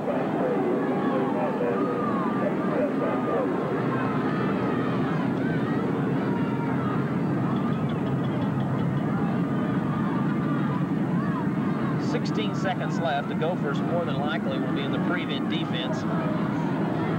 Send the guys in the secondary about a good 15, 20 yards off the ball. So you really can't beat them deep. You got to find the crease or the zone short on the out pattern so you can get out of bounds. With only a few seconds left, I believe they'll abandon their game plan of running on 3rd down and long this time.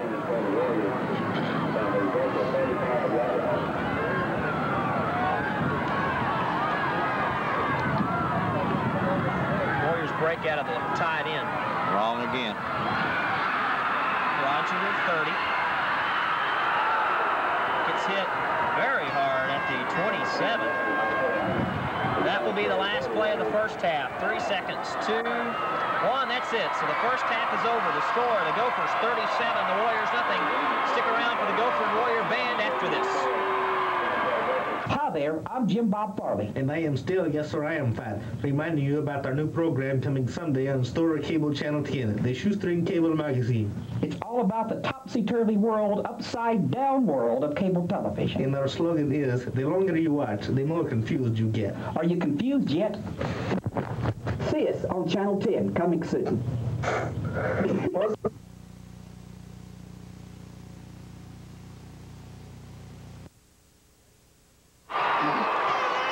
Ladies and gentlemen, at this time, we're proud to present the pride of the Metroplex, the Grand Prairie High Gopher Band. The band is under the clear direction of drum major Randy Carroll and Clarence Hester. And now, the Grand Prairie Gopher High School Marching Band.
even as a director in this time has. At this time, we would like to recognize our senior defense. And our lead for Osmond, Tracy Bridges, Terry Cox, John Bill White, Tracy Evans, Susan Keith, Shelly Martin, Jerry Perry, Donna Pryor, Terry St-Pierre, Lieutenant Tim Hunter, Lieutenant Elizabeth Sternberg, and Captain Crystal Andrews. Ladies and gentlemen, the Directing Workers to appearing for the presentation of the Maverick tomorrow evening. Tonight we feature the working and gathering scene to the music of We Got to Be.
Where's your store table, Jackie? Pretty sharp.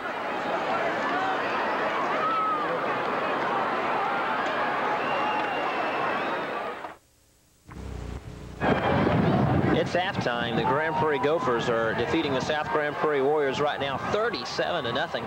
And it was an all Grand Prairie High School first half. The Grand Prairie High Gophers marching band and team just finished their halftime performance.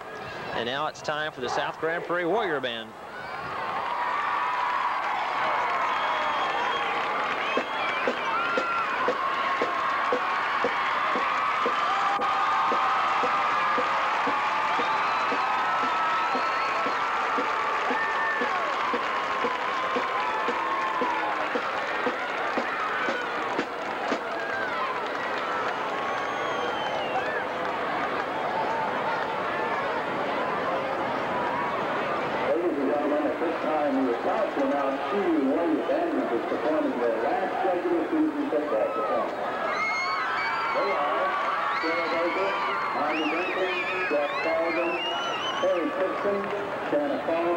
John Davis, Lisa Allen, Debbie Garza, Laura Hart, Jonathan Head, Michelle Higgins, Debbie Fernandez, Angela Hurwood, Tammy Hamlin, Lisa Jones, Mary Jones, Pat McCoy, Sarah McIntyre, Renee Nelson, Mark Patton, Pam Pickett, Cindy Langell, Wayne Green, Ken Renault, Lenny Sanchez, Jeff Price, Paula Cruz, Debbie Glass, Eric Campbell, Sandy Benson, Keith Hoover, and Mark Price. Let's give this tremendous senior class a great round of applause for Jack Morrison.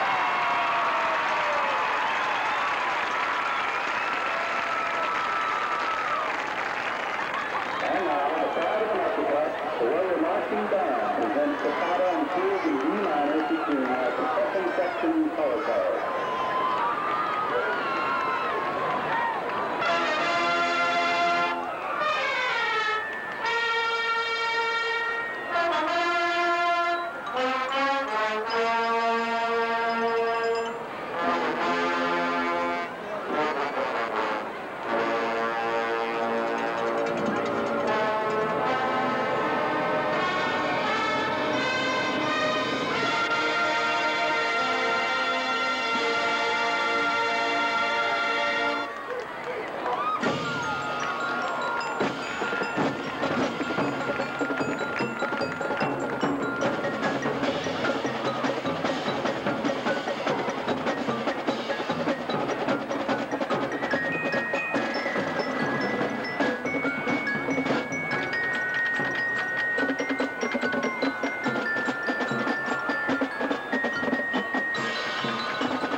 Continues with looking through the eyes of love, the food in Ice Castle.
Grand Prairie High School announces the officers for the 1982-83 season. With Captain Dana Reagan, Co-Captain Laura Grant, First Senior Lieutenant Sonia Reagan, Second Senior Lieutenant D. McDade, and Junior Lieutenant Kelly Spivey, and Randall Long. The spirit award this week goes to Sandy Dexter. And the Cheyenne of the Week award goes to Tiffany Allen. The Cheyennes, under the direction of Ms. Celeste Allen, would like to honor the seniors at their last performance at the Warrior Station. They are Susan Bernard, Simonia Daniels, Barbara Grant, Sandra Justice, Dee McDade, Cynthia Park, Tanya Logan, Sharon Redmond, Sharon Whitmer, and Dana Wood. These Cheyenne managers are Marie Aguilera and Curtis McDonald. The Cheyennes would now like to perform a military routine through the Waterloo League.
Off to the field, getting a nice hand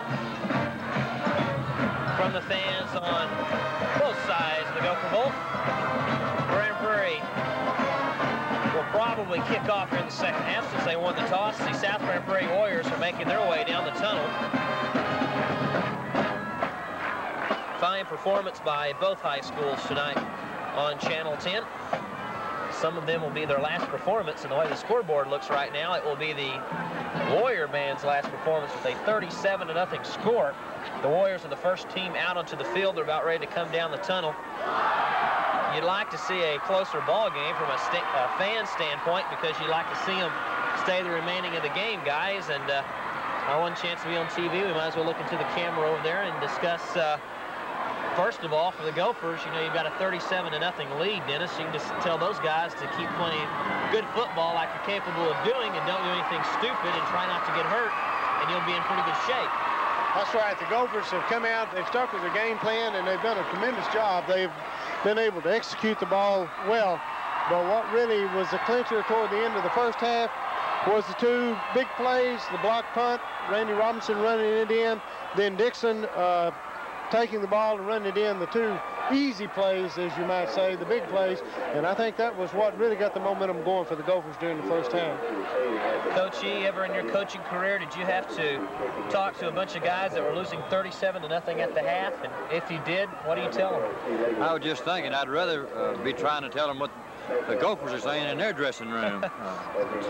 No, you can say a lot of things, but deep down inside, those young men are hurt, and they're hurt very badly. They know that they're a better football team than they're showing, and they just got to go out and try to execute. You know, they can't give up the big play. They can't make the mistakes that they made the first half, or it'll be, you know, twice that amount. The Gophers have picked up 8 first downs. The Warriors 4. Ojeda's the leading rusher for 43 yards. They have around about 70 yards total offense. The Warriors do. On the other hand, Grand Prairie has about 200 yards total offense. Half of that on the ground, the other half on the air. The key to the game, I guess you could say, is just the offense. First of all, the Gophers just fired up. And I mean, you know, they've been fired up since they found out that their record had been reversed back to their undefeated or 1 loss. And ever since then, these guys have been on cloud 9. And they were just fired up from the beginning of the football game, and they showed it out on the field. Their specialty teams, a fantastic job, of course, blocking the punt, and Robinson walking in with the touchdown. Dixon, he's one of the keys to the game already. He's had to come in and start at tailback in place of Lego, who's been on the sideline all night. And Preston has done a fantastic job out at tailback. As usual, he always plays fantastic defense. He picked off a pass. He was right in the spot, and where Ojeda tried to set up a screen, waltzed in for a 5-yard score.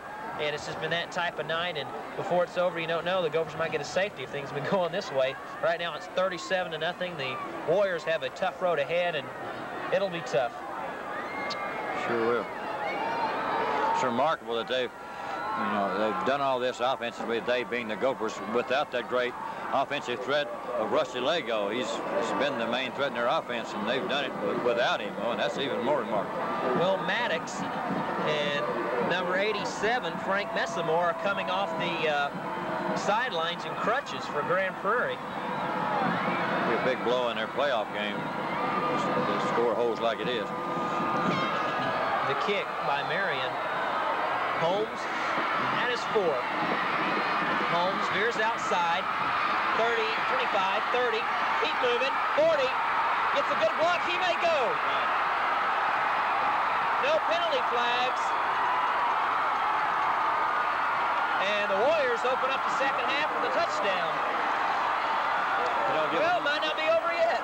You don't give a man with that kind of speed a step, but he's gone. Well, that's going to give the Warriors the lift.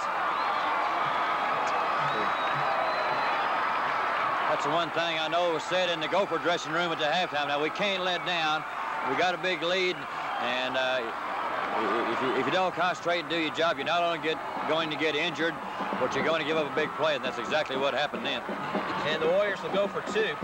And while you were watching Holmes go down the sideline, I was watching for flags because the Warrior players were throwing blocks that they didn't need to throw down here 20 yards behind the play. They was just trying to get a shot at somebody. And that's plays that can cause a touchdown to be called back. It's really careless.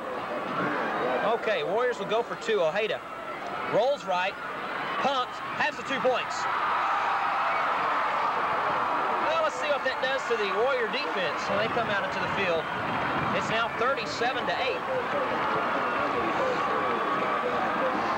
I was real surprised, Robert, like you mentioned, that there wasn't a flag call because there were a couple of Warrior players down there that the coaches, after the touchdown had been made, went out on the field and said, hey, guys, come on, get off the field before he tosses a touchdown. And they jerked him off. They didn't just point at him. They pulled him off. Well, now it's defense time. If you're a Warrior fan, if you're a Gopher fan, you say, it's not going to hurt us. They still have about 29 points to go to catch up with us, 4 touchdowns. But the thing about that touchdown was they did it quick. and they did something that they haven't done on any of their punt returns or returns like that on kickoff returns. They set up as they were going down midfield and run to the outside. Well, Holmes saw the sideline there, and he got one good block downfield at the 40, and after that, it was clear sailing. So Jerry Donhauer will tee it up at the 40. Dixon will go back in receiving formation. That's 3 touchdowns tonight that were not from scrimmage formation. 2 for the Gophers, 1 for the Warriors.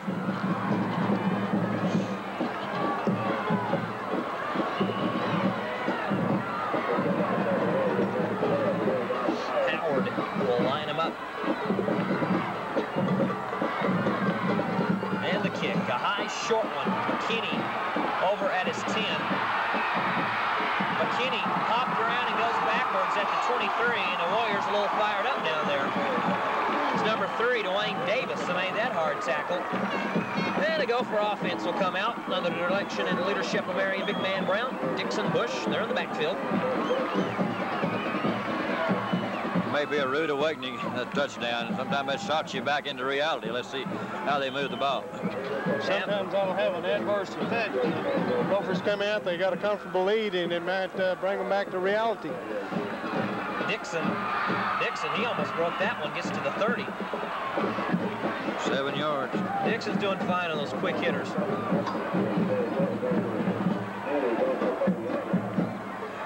Hamblin in at defensive end. Trying to see if Millsap is out there. He's in there, number 64. Yep. It's good to see him back. Looks like he's got his left knee taped.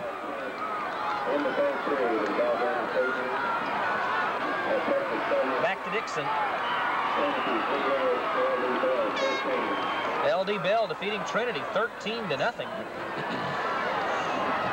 And if that continues, that's who the Grand Prairie Gophers, if they continue to win here, will play in the first round of the playoffs. You know, that Bell Trinity series is 6-5-1. That every year something happens different over there. Bush on first down will pick up 3. I'm sure they drew that play, they being the Warriors, on the blackboard and halftime, try to stop Bush because he had an excellent first half. And Curtis Burns, 22, who usually plays at tight end, goes in for Hamblin, number 42. See Curtis there to the left portion of the field. And it's 2nd down and 8.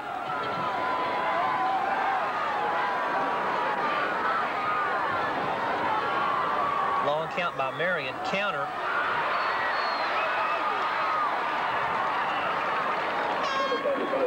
McKinney to the 42. Oh, McKinney hasn't played much ball this year because of Henderson and Dixon. Now, since Dixon has moved to tailback, Henderson and McKinney will alternate in there at the flanker. And it's 3rd down and 4. Here's the first big defensive stand that the Warriors must make. Warriors are calling defensive signals with substitutions rather than signals from the coach on the sideline. We'll see if the Gophers try a little quick pass or Marion Brown on a rollout. Marion option, pitch to Dixon. Dixon, first down plus. Hartfield has him at the 49.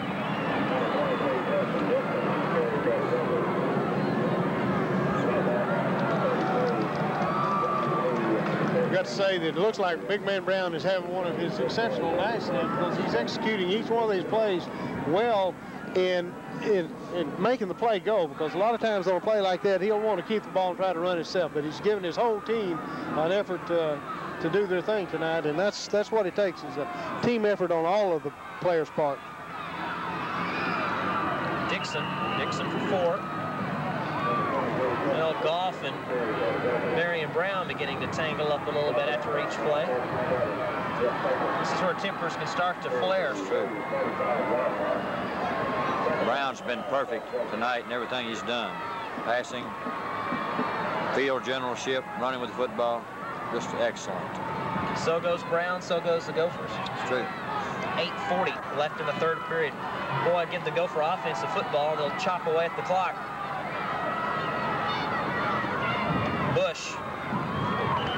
Push to the 43. It'll be 3rd down and 3.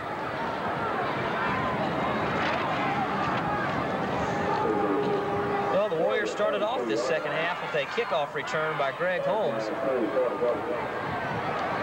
But then after they kicked it back to the Gophers just very calmly put their offensive unit out there to eat up the clock and move the football, which they have done.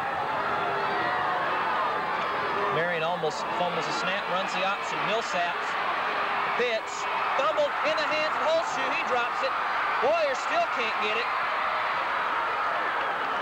I don't know who got that one. The Warriors had 3 chances at it, and I think the Gophers got it back.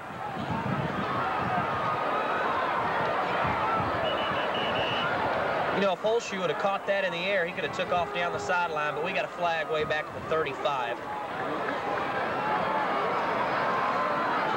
Nobody really had the football in their hands. That kind of evens it up. The Warriors in the first half had that pass play that was fumbled.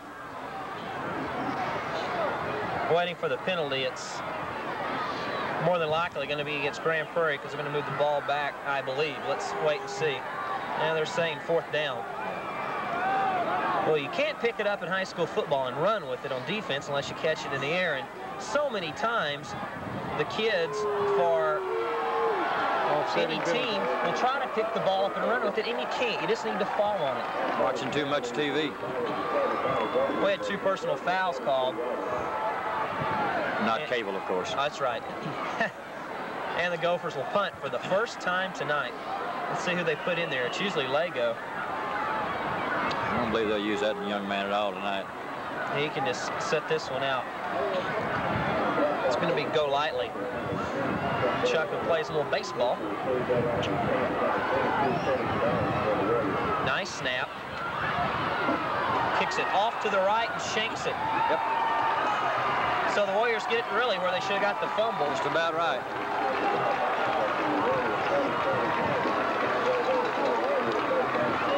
Well, tonight, neither one of the punting teams has been doing exceptionally well. They're going to get back in the game. They still can't let Grand Prairie run 5 minutes off the clock, or almost 5 minutes in a drive. And when the Warriors touch it offensively, they got to score every time. 1st and 10. Reverse to Marcus. Looks like he might want to pass. Throws it deep. Mercado is wide open and just stops. He was wide open. This pass they put on, especially for this game, they've been using Marcus in the reverse only in that time. And he's got a good arm. He can throw upwards of 60 yards, according to Coach Fulkerson. You know, that's what I like to see. They come back, they know what the score is, and they know they've got to pull the punches to get it there, and they're willing to try something that's a little bit out of the ordinary to do it. That was a good call right there, because it very quickly could have got him back in the ball game. White can't go against the Gopher defense that way, and it'll be 3rd and long. They're turning, the tackles are loose, and Palmer, that time, Palmer, number 78, was right on the play. Good movement for such a big man. Very agile. He worked on the weights during the summer. Him and Button both can bench press 300 pounds, though the strongest player is Lego. He can bench press 325.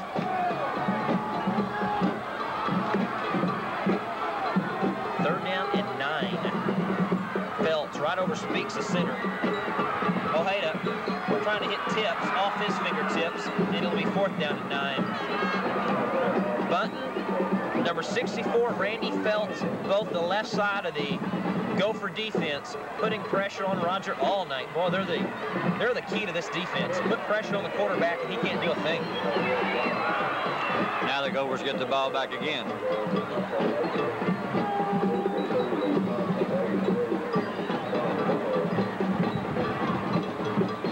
Marbury back in there now as a punter at the 36. Fake. Beard, he'll have the 1st down. Beard to the 40. And Beard knocked out of bounds at the 31. Good call. Sure was. Fooled us all there.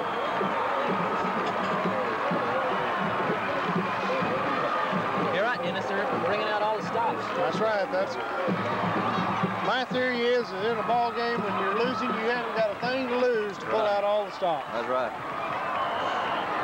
6:37 left in the third period.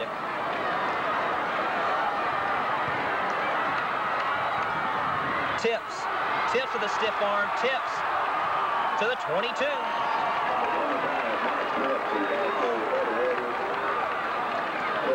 Maybe about 2nd and 1. From this angle, they might want to call time, and they will, to bring the chain gang over. I believe it's short. Yeah, probably about a yard shy. On that fake punt, getting back to that, the Gophers had 10 men all crunched in the middle, and when Bearden got past that one man on the corner, he had the first down. Honestly, I don't even think the Gophers were waiting for that. Coach Fulton just gave some instructions to Holmes, the speedster. He's gone in probably at a wide receiver, although 46, the tight end's coming off.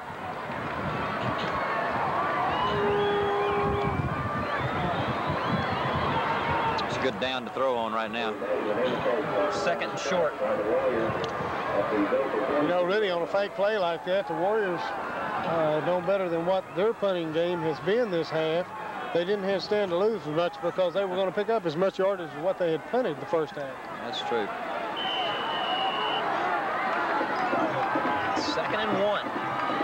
Holmes breaks to the near side of the field. Brent Dixon has him one-on-one. Roger throws out for Holmes. Threw it behind him and off to the left. Holmes had a couple of steps when the ball was in the air. They sent him in just for that play. They also had Marion Brown, the free safety, over there. So it's 3rd and 1.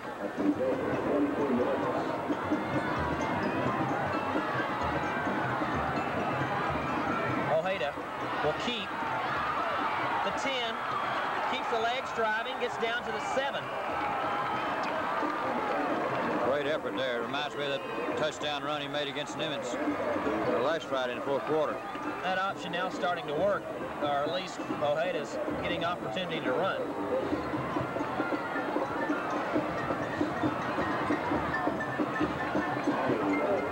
.608, the clock is stopped since he did go out of bounds. 1st and goal to go, Warriors.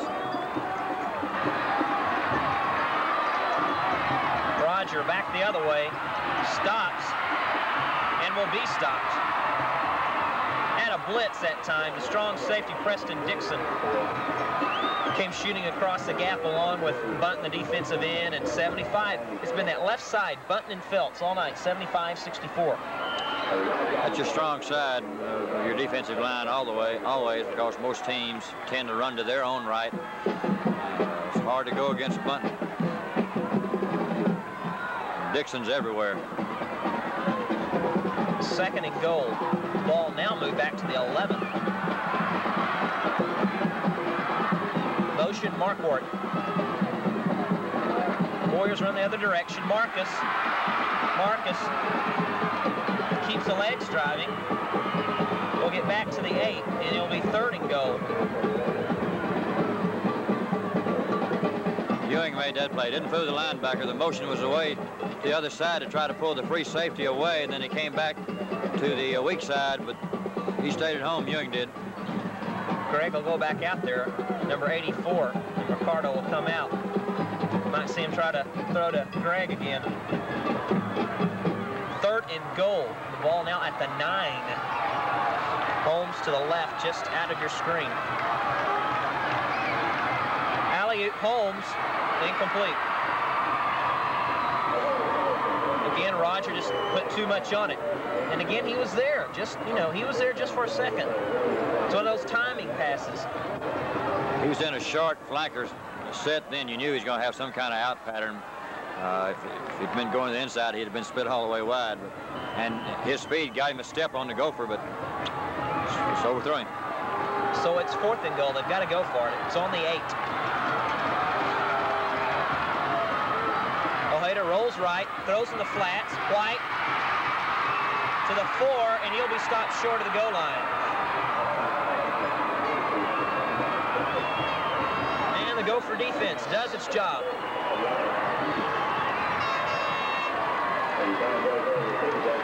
That was the third completed pass for Ojeda tonight.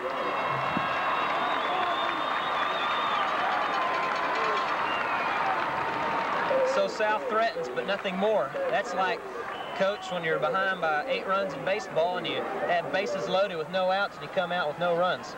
Right. We'd have been gone with the 10-run rule all the way. The Gophers have been going. Marion on a quarterback sneak for 2.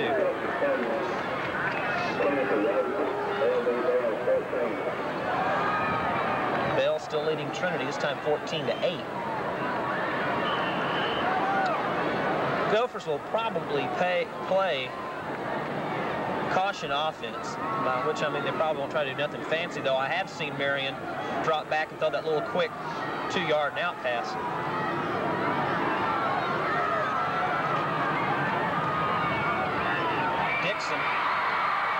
Dixon will have a first down. That put Dixon over 100 yards for the night. 108.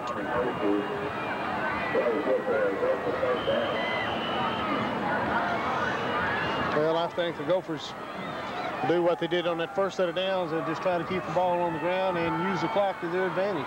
They've been doing it all night.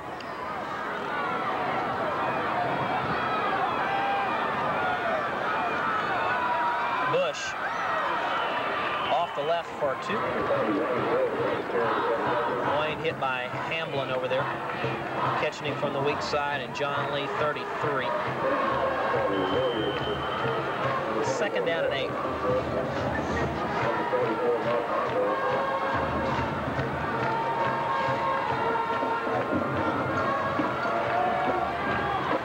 Second down. Back to this Dixon. This time Dixon for only a couple. You know, it's so odd and unusual because all year we go about seeing the student section of the home team off to our left and the visiting team in the student section off to the right. But in tonight's game, the students are right across from each other, which adds a little flavor in the game sometimes.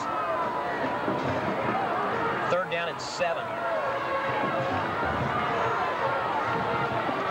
Marion out to pass, pumps, throws sideline, incomplete. He caught the pass, but he was out of bounds when he made the catch. It'll be 4th down. Well, we're going to have a good punt. From somewhere, one of these teams has got to come up with a punter tonight. This will be the second time, I believe, for the Gophers to punt. Go Lightly, who got about a 7-yard punt off last time, is back. Good snap. A little bit better kick than last time. Holmes picks it up to 40, goes down the sideline. Holmes to the 20. Flip. Yep, back here at the 35-yard line. Greg trying to be a one-man offense tonight. Heads-up play then. He saw he had a step on the defender coming down. He took it on the run, but it's going to be called back. Well, pointing the finger at Steve Morris, 5'7", 205-pound junior.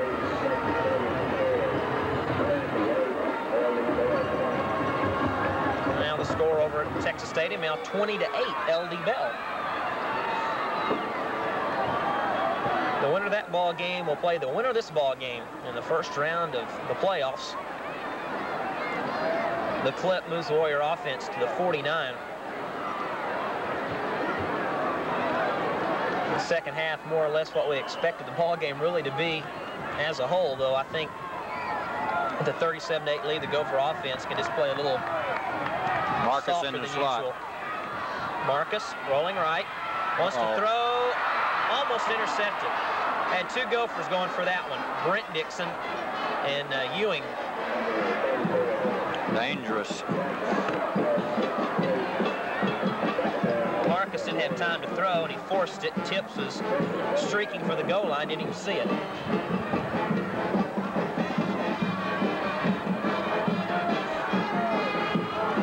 So it's 2nd and 10. Flag down. Ojeda fumbles the football. Warriors get it back. Let's see if what the penalty flag is.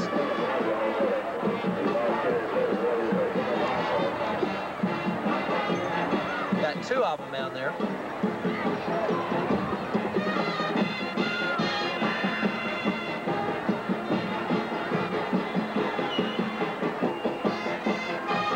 Officials talking it over as you look at the Warrior huddle. Illegal procedure against the defense, and usually that means sometimes too many men on the field. Exactly what it meant. I guess I'll catch on after a couple of years. You're doing good, Robert. So South will go ahead and take the penalty. Get the down over plus 5 yards.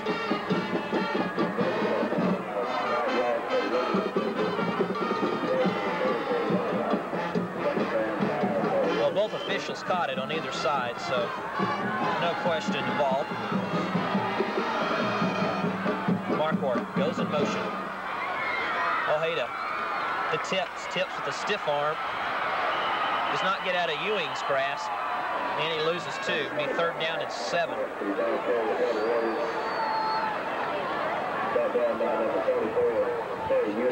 Warrior offense has not had too much success running up the middle. Let those big tackles penetrate the line of scrimmage, and you're in trouble. Notice Donnie Mills, number 52, out playing defensive end. Warriors going to be called for motion in the backfield there. Either dead ball legal procedure.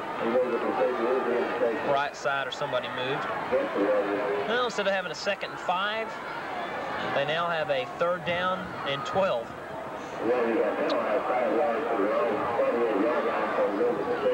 Gives South a total of 5 penalties for a total of 45 yards for the night.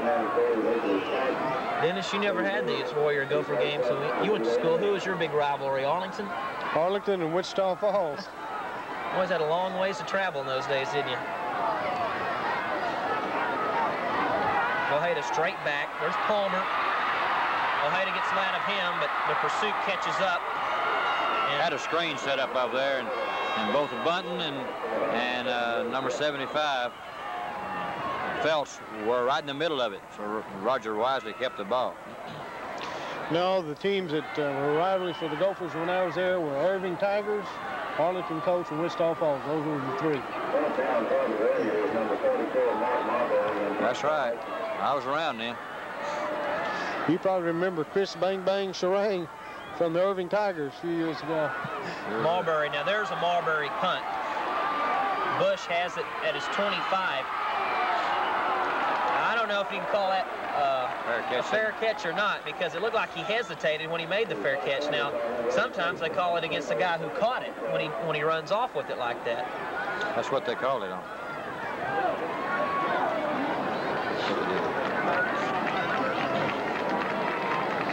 Dead ball foul.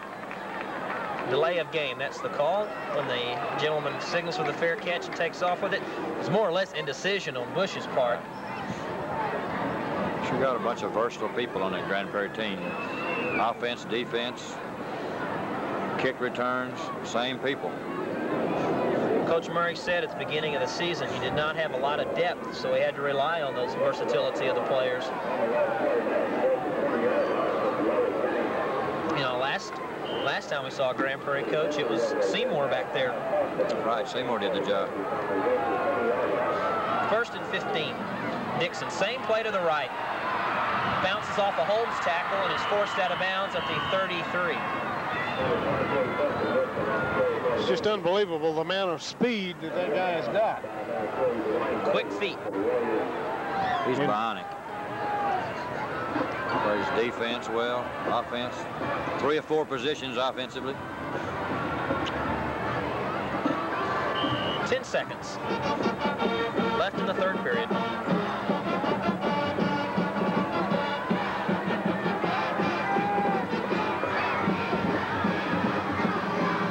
Preston. Close to the 1st down, he should have it. Penalty flag thrown after the play. Might have been against the Warriors down there in the scrap.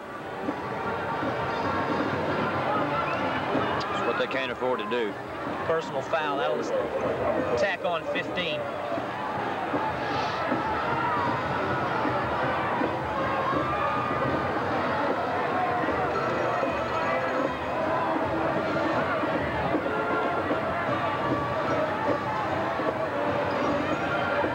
Moved the pigskin to the 49-yard line of the Warriors. You can always tell who's guilty. The coach substitutes for him. First guy they pull out, huh? That will do it for the third period. So we have finished 3, headed for 4. The score, the Grand Prairie Gophers 37, the South Grand Prairie Warriors 8. We'll return with the final period after this. And while we're away, Bush just carried 2 straight for 7 yards, and after the carry, we have a personal foul tacked on again against the Warriors.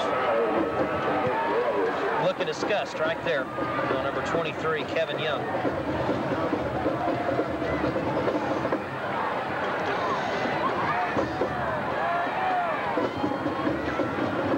Well, that was a costly penalty. That enabled the Gophers to be down the 1st and 10 on about the 27 or 28-yard line, giving them good field position.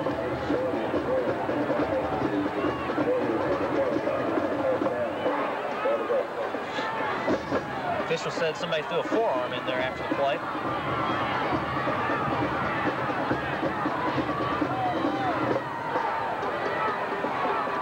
Misdirection.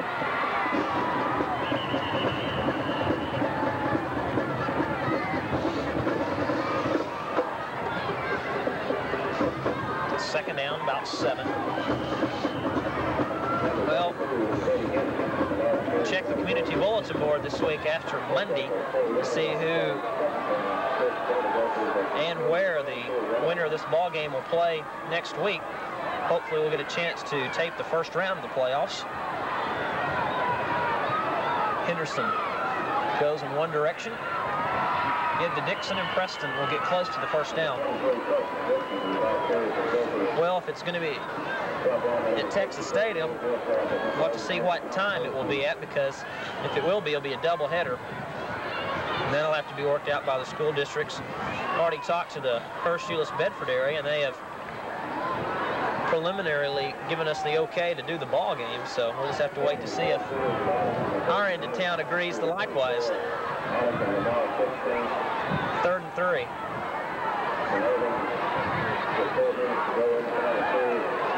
Dixon will be close.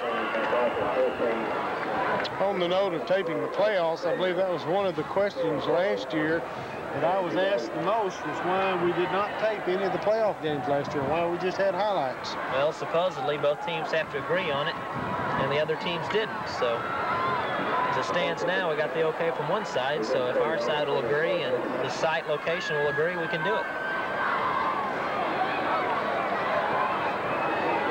Bring the chain gang over for this measurement. 132 yards for Preston Dixon on the night. You know, that's got to do something to the teams that the Gophers have faced, because all year long it's been Lego with more than 100 yards just about each game, a total of around 1,100 to 1,200 yards for the season.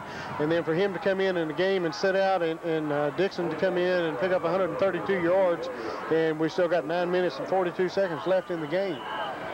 That's true, Dennis. Of course, also, if Rusty can come back next week at full strength and you still have Dixon in at the wingback spot, you really got a twosome there. 4th down and inches. Brown will probably keep.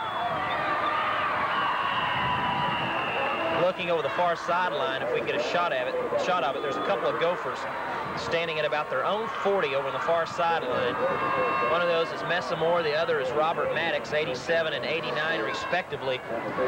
And they're both on crutches, and if we do get a shot of it, you can look, they got their legs wrapped up. Maddox has his foot wrapped up on the top of the shoe, and then Messamore has his ankle wrapped up, and they got the ice over it over there. Maybe we can get a shot of it in a minute.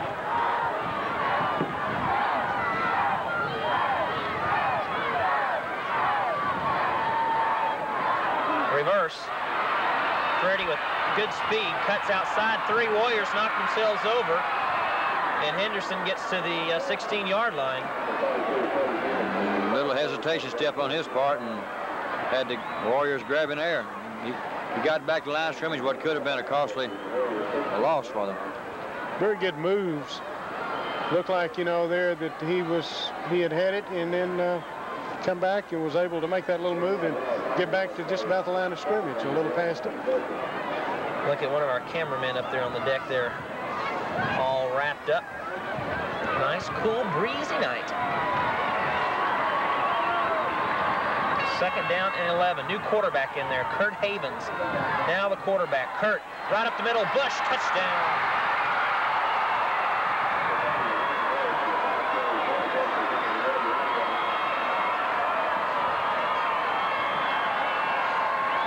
Icing on the cake.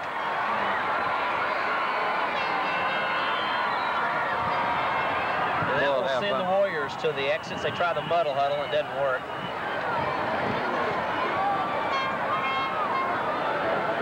Mr. Bush will have fond memories of tonight's action. He's played outstanding ball game.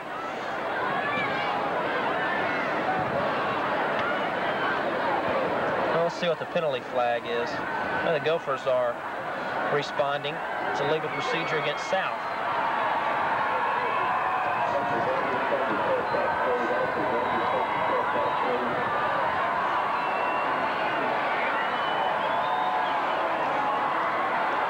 Gophers will come out in their extra point setup.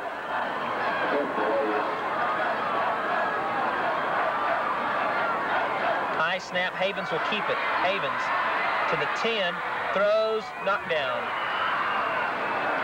Almanza knocks it down in the end zone. 43-8, the Grand Prairie Gophers. This will go down in the books as the widest margin of defeat and the most points scored. 51 points in the ball game. I've got to come in, though, Robert, and say this Warrior team, the score really doesn't represent the ability that the players have had the entire season, because the guys come in and Ojeda was hurt the first 2 games. He come back in and he's made the difference. They've had a real good season coming into tonight's game, and basically the difference, the big difference in the big score were the big plays that they had, the block punt and then Dixon's little scamper down there on the fumble, I believe it was. But all in all, the Warriors are much improved over what they were last year, and they've improved with each game of the season this year. And, you know, they really don't have anything to be ashamed of, because the score doesn't always tell the story. Well, to be perfectly honest, a lot of people are quote-unquote experts in the field did not think the Warriors would be even this high in the district standings as the season began. So they don't have nothing to be ashamed of. They're a young team, which basically means they're going to be back next year, too. The development of a couple of key positions, especially at quarterback, that can be very dangerous next year. That's going to be the key. That's the very key. If you're on the veer, you got to have a quarterback that can run it. 8:46 left in the ball game. A high kick. Curtis Burns, 15, 20, 25, 30. Curtis, 40, and down to the 46. Best offense of the Warriors has been their specialty teams.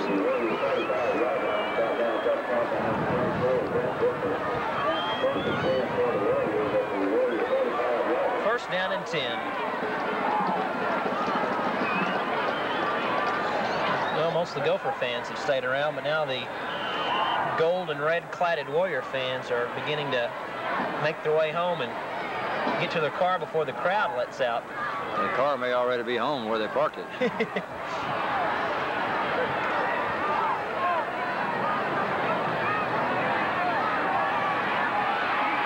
Roger, pumping, faking, running outside.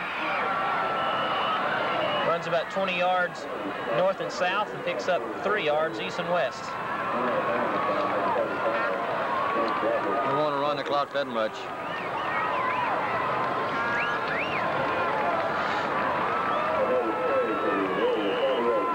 Eight minutes and 12 seconds in this final period of football.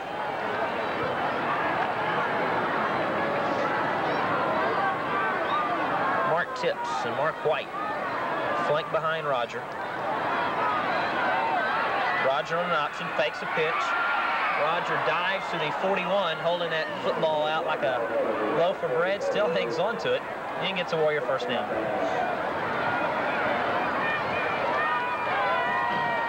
Now the senior quarterback, Ojeda, will graduate.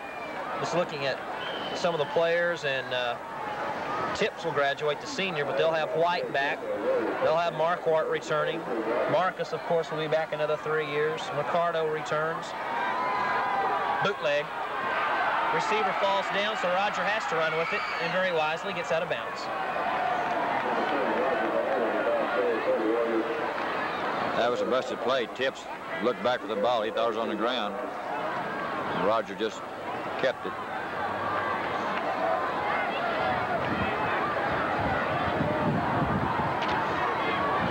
.734, the clock stopped.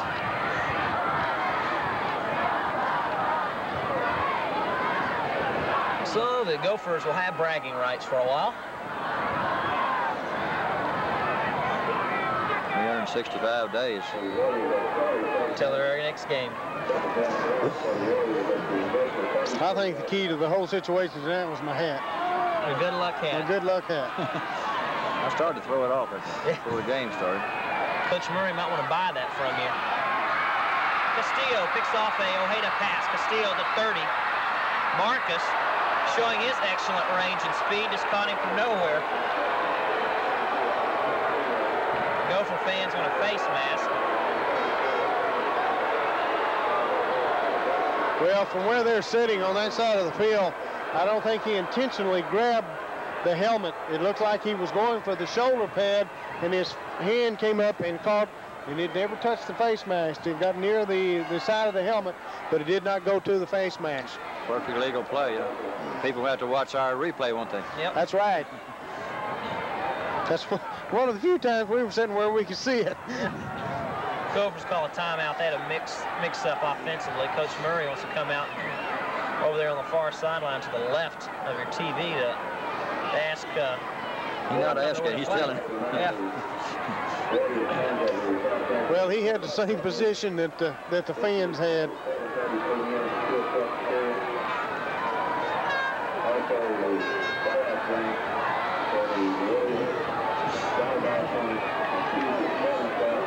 Marcus showed his speed there. Well, for you Warrior fans, your volleyball team's doing quite well this year. The ladies won the first round against Bowie. They'll be playing next week, Tuesday, at Texas Wesleyan. Arlington Heights.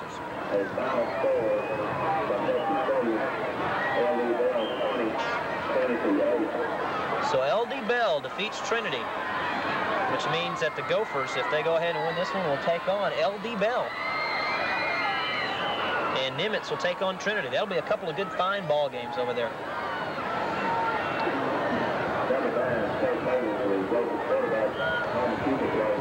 Has to be a great shock to Trinity. They've been #1 in the Metroplex now for most of the season. I'm anxious to see what kind of effect it'll have on them when they get into the playoffs, losing tonight. You know, if it weren't for their specialty teams, they'd have lost against Bryan when Bryan came to town. Coach Murray wisely has put in his reserves now. Don't want to get anybody hurt in the playoffs. Very wisely. 6:47. The game is in hand, well in hand.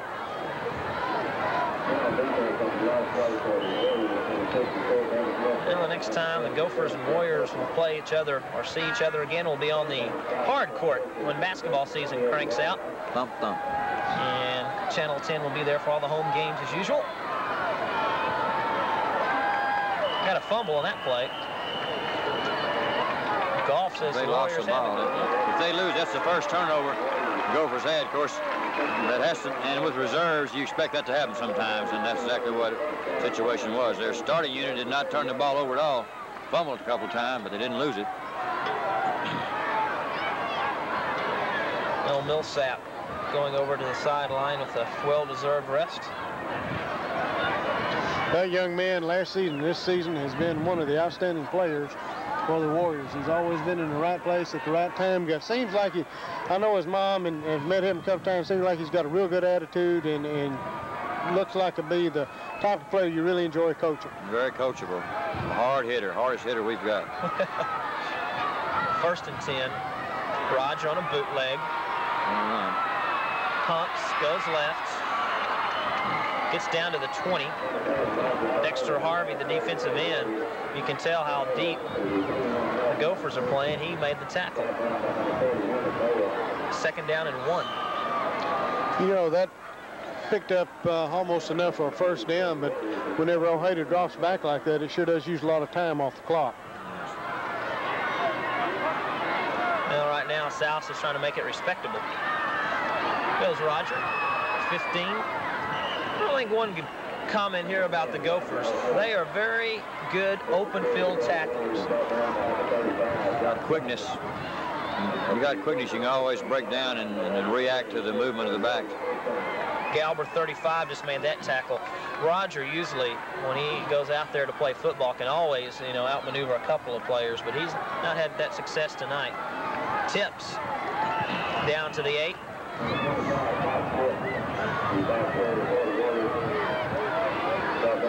It'll be 2nd down and short.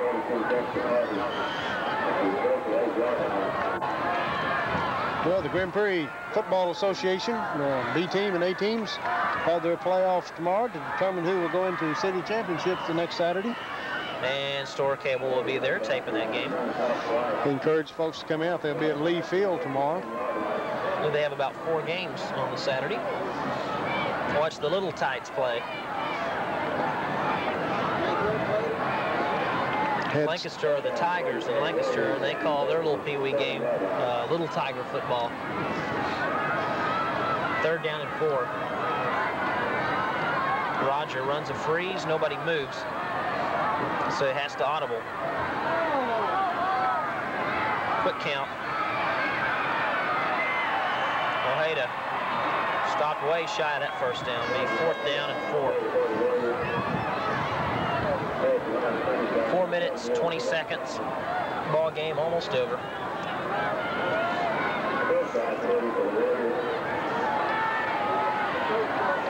Most of the Gopher fans are sticking around.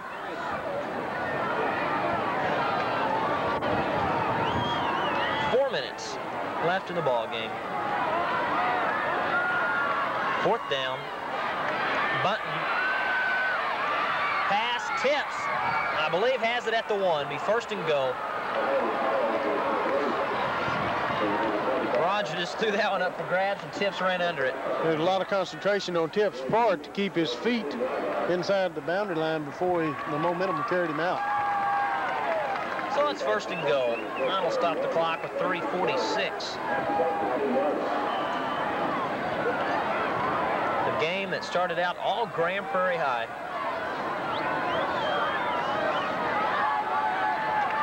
Tips to the 1.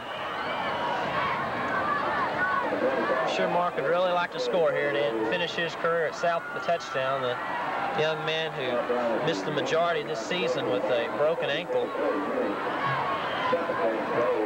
was in the best shape he has ever been in as a football player at South. Really worked hard with the weights in the off-season program.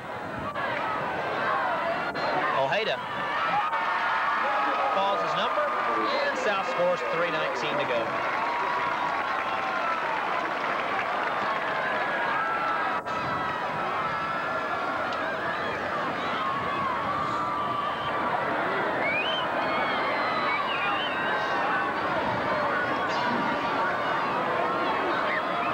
Got to win both halves. Can't win just one half. Warriors go for 2. Roger pitches. White runs into 6 or 7 Gophers. And the try for 2 fails. So a 3:19 to go in the game. It's 43-14. Grand Prairie.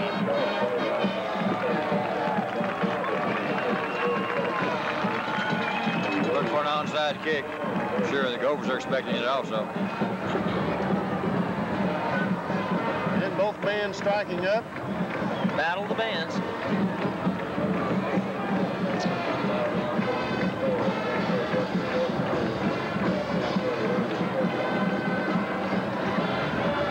A tired Roger Ojeda down there on the Warriors sidelines.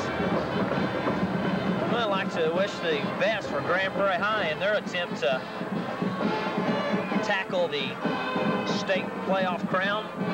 You know, Gophers really surprised a lot of people last year after they won district. A lot of people didn't know or realize how good Grand Prairie was last year until they got in the playoffs and won. They're a solid ball club, offensively and defensively. That's what you got to have. You go very far in the playoffs. I don't know how you can compare them to last year's team. They're the same defensively, maybe just a little bit better offensively with the running of Lego. I think that they're much improved offensively. Defenses, you know, they just improved a little bit this season, but like you say, the offense has been more consistent this year than what they were last year. Well, that won't go 10 yards.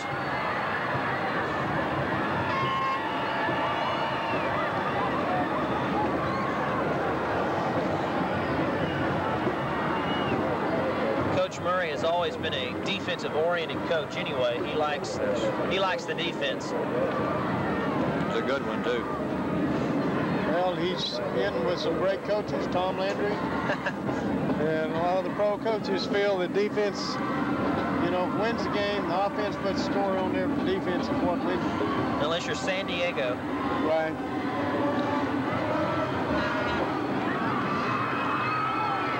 Warriors still hitting pretty hard down there. 34 is Clyde McKinney in the scorebook here, and I don't know if that's Clyde or not. I know they also brought Williams up from the JV.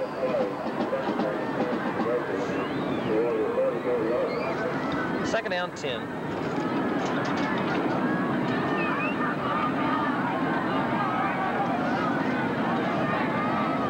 Kurt Havens getting a chance to play a little QB. Quick pitch again.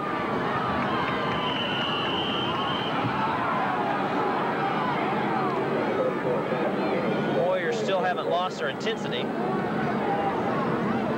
And the fact they're still hitting just as hard as they did when the football game began.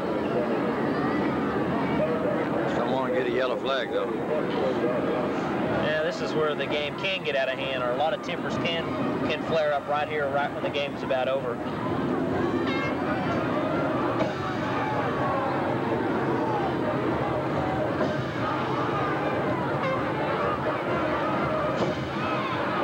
Henderson now at fullback, gets to the 37.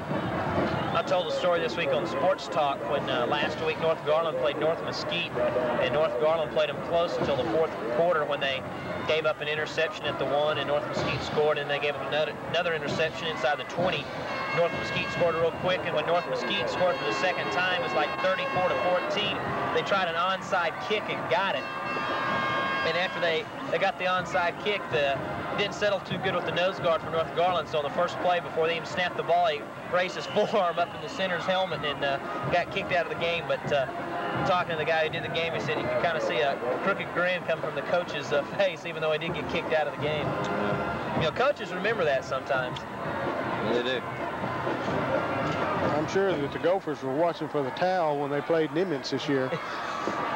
Yeah, they had a big campaign. You know, they had the Gopher towel they were going to sell before the game, and everybody had the towels to wave, but they just didn't have a chance to wave it in the Nimitz game. But just like last year, that Nimitz game really turned things around for Grand Prairie. And even though they had a tough game last week against Duncanville, they always give them trouble anyway. And this week they came out fired up and ready to play football. And you know, the offense, especially teams that put 43 points on the board, but I still say it's the Gopher defense that gets my plus in this ball game. Absolutely. Scored 2 touchdowns themselves.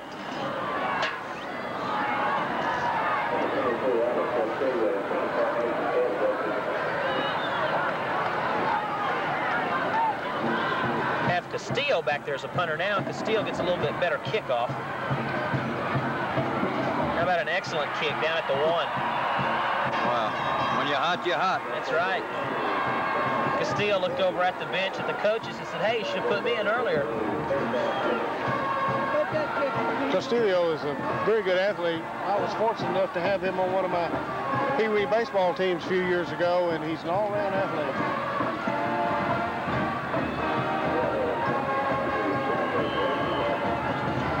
Minute 22. Coach, did you bring the helicopter by so we can get out of here real quick? Boy, really crowded. Ojeda punts. Goes for all the marbles, going over to the near sideline to White. We have a penalty flag down. I think White moved toward the line of scrimmage before the snap, so if you can move the football back any further over there, they'll either decline or to move it back a centimeter or two. Imagine they'll take it down.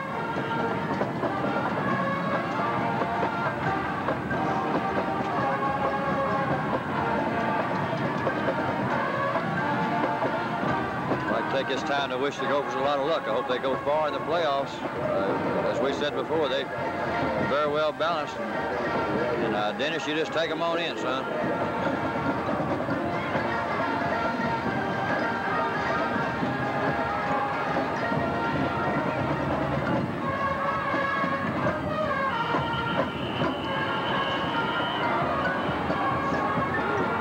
Down to a minute. Play. We'll roll the credits and thank everybody who made the game possible. Ojeda going on the sideline to Marquardt, intercepted Castillo at the 36 with 52 ticks left on the clock. And a flag thrown across the field after the play.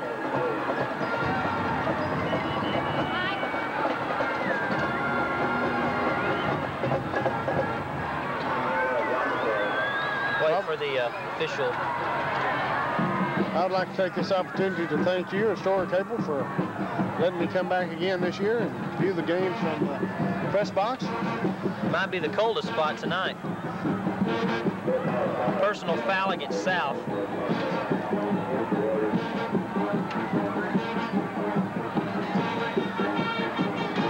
"52 seconds left in tonight's ball game, so congratulations to the Grand Prairie Gophers and their continued success on the playoffs.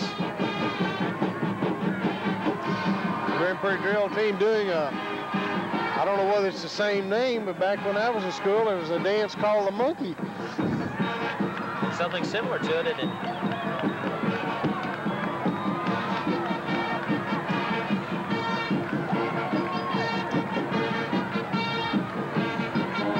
We'll see where the personal foul is marked off from where the interception occurred.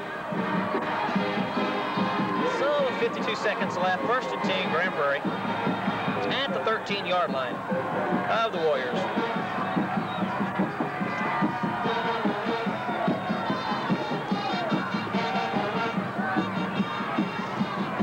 Coach Patton down there wanting the lowdown on who did it, why it was called.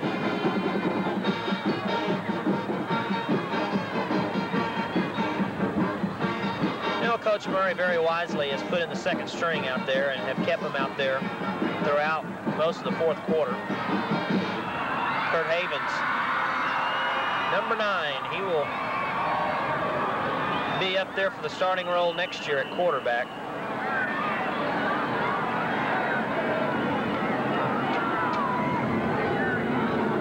Tonight's game directed by Paul McCoy. Our assistant director is Steve McCullough. Our people on the cameras, Don Roper down on the ground, Greg Hammond, Susan Von Staten up here. Key grip, Harry Carson O'Hare, he keeps popping up there. Announcers, Dennis Brown on my right, Coach Easterling on my left, Robert Willman with you.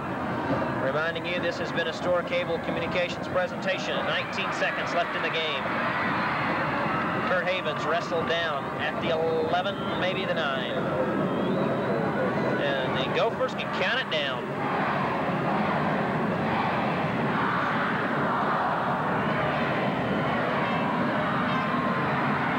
Well, 3 seconds are left, and Grand Prairie calls a timeout.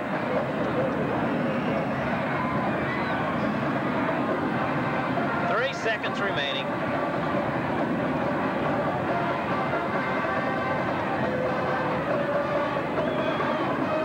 Coach Murray will bring his offensive over to the sideline. Maybe he found a weak spot. Those reserves want to try to move the ball. You can't blame them. They've been sitting back watching the big boys run, and somebody just called the timeout. And Madney's telling them just to sit on the ball. In a situation like this, though, that might be like trying to tell the sun not to come up. He'll do what he says. That's right. If they want to play again. Gophers going to prevent offensively. Send a man back at the 25, and Kurt will fall on it, more than likely. Falls backwards. That's it. 1 second. Ball game's over. Well, the final in this 1982-83 campaign in the Gopher Warrior matchup. The Grand Prairie Gophers 43, the South Grand Prairie Warriors 14. The Warriors can hold their heads high. They had a fine season. Just uncharacteristic of what they're capable of doing, and credit the Grand Prairie Gophers for just coming out and playing outstanding football, fired up. They kept that intensity level almost throughout the ball game and took it to the Warriors. So the Gophers are now the runner-up in District 8 5A, and they will be taking on the LD Bell Raiders. And all the sites and times and dates and whatnot will be determined Monday. And just keep tuning it in to Channel 10, or feel free to call us during the week to find out if we'll be able to tape the ball game or not. So again, the final, the Gophers 43 and the South Grand Prairie Warriors 14 for Dennis Brown and Coach Easterling and the entire Store Cable crew.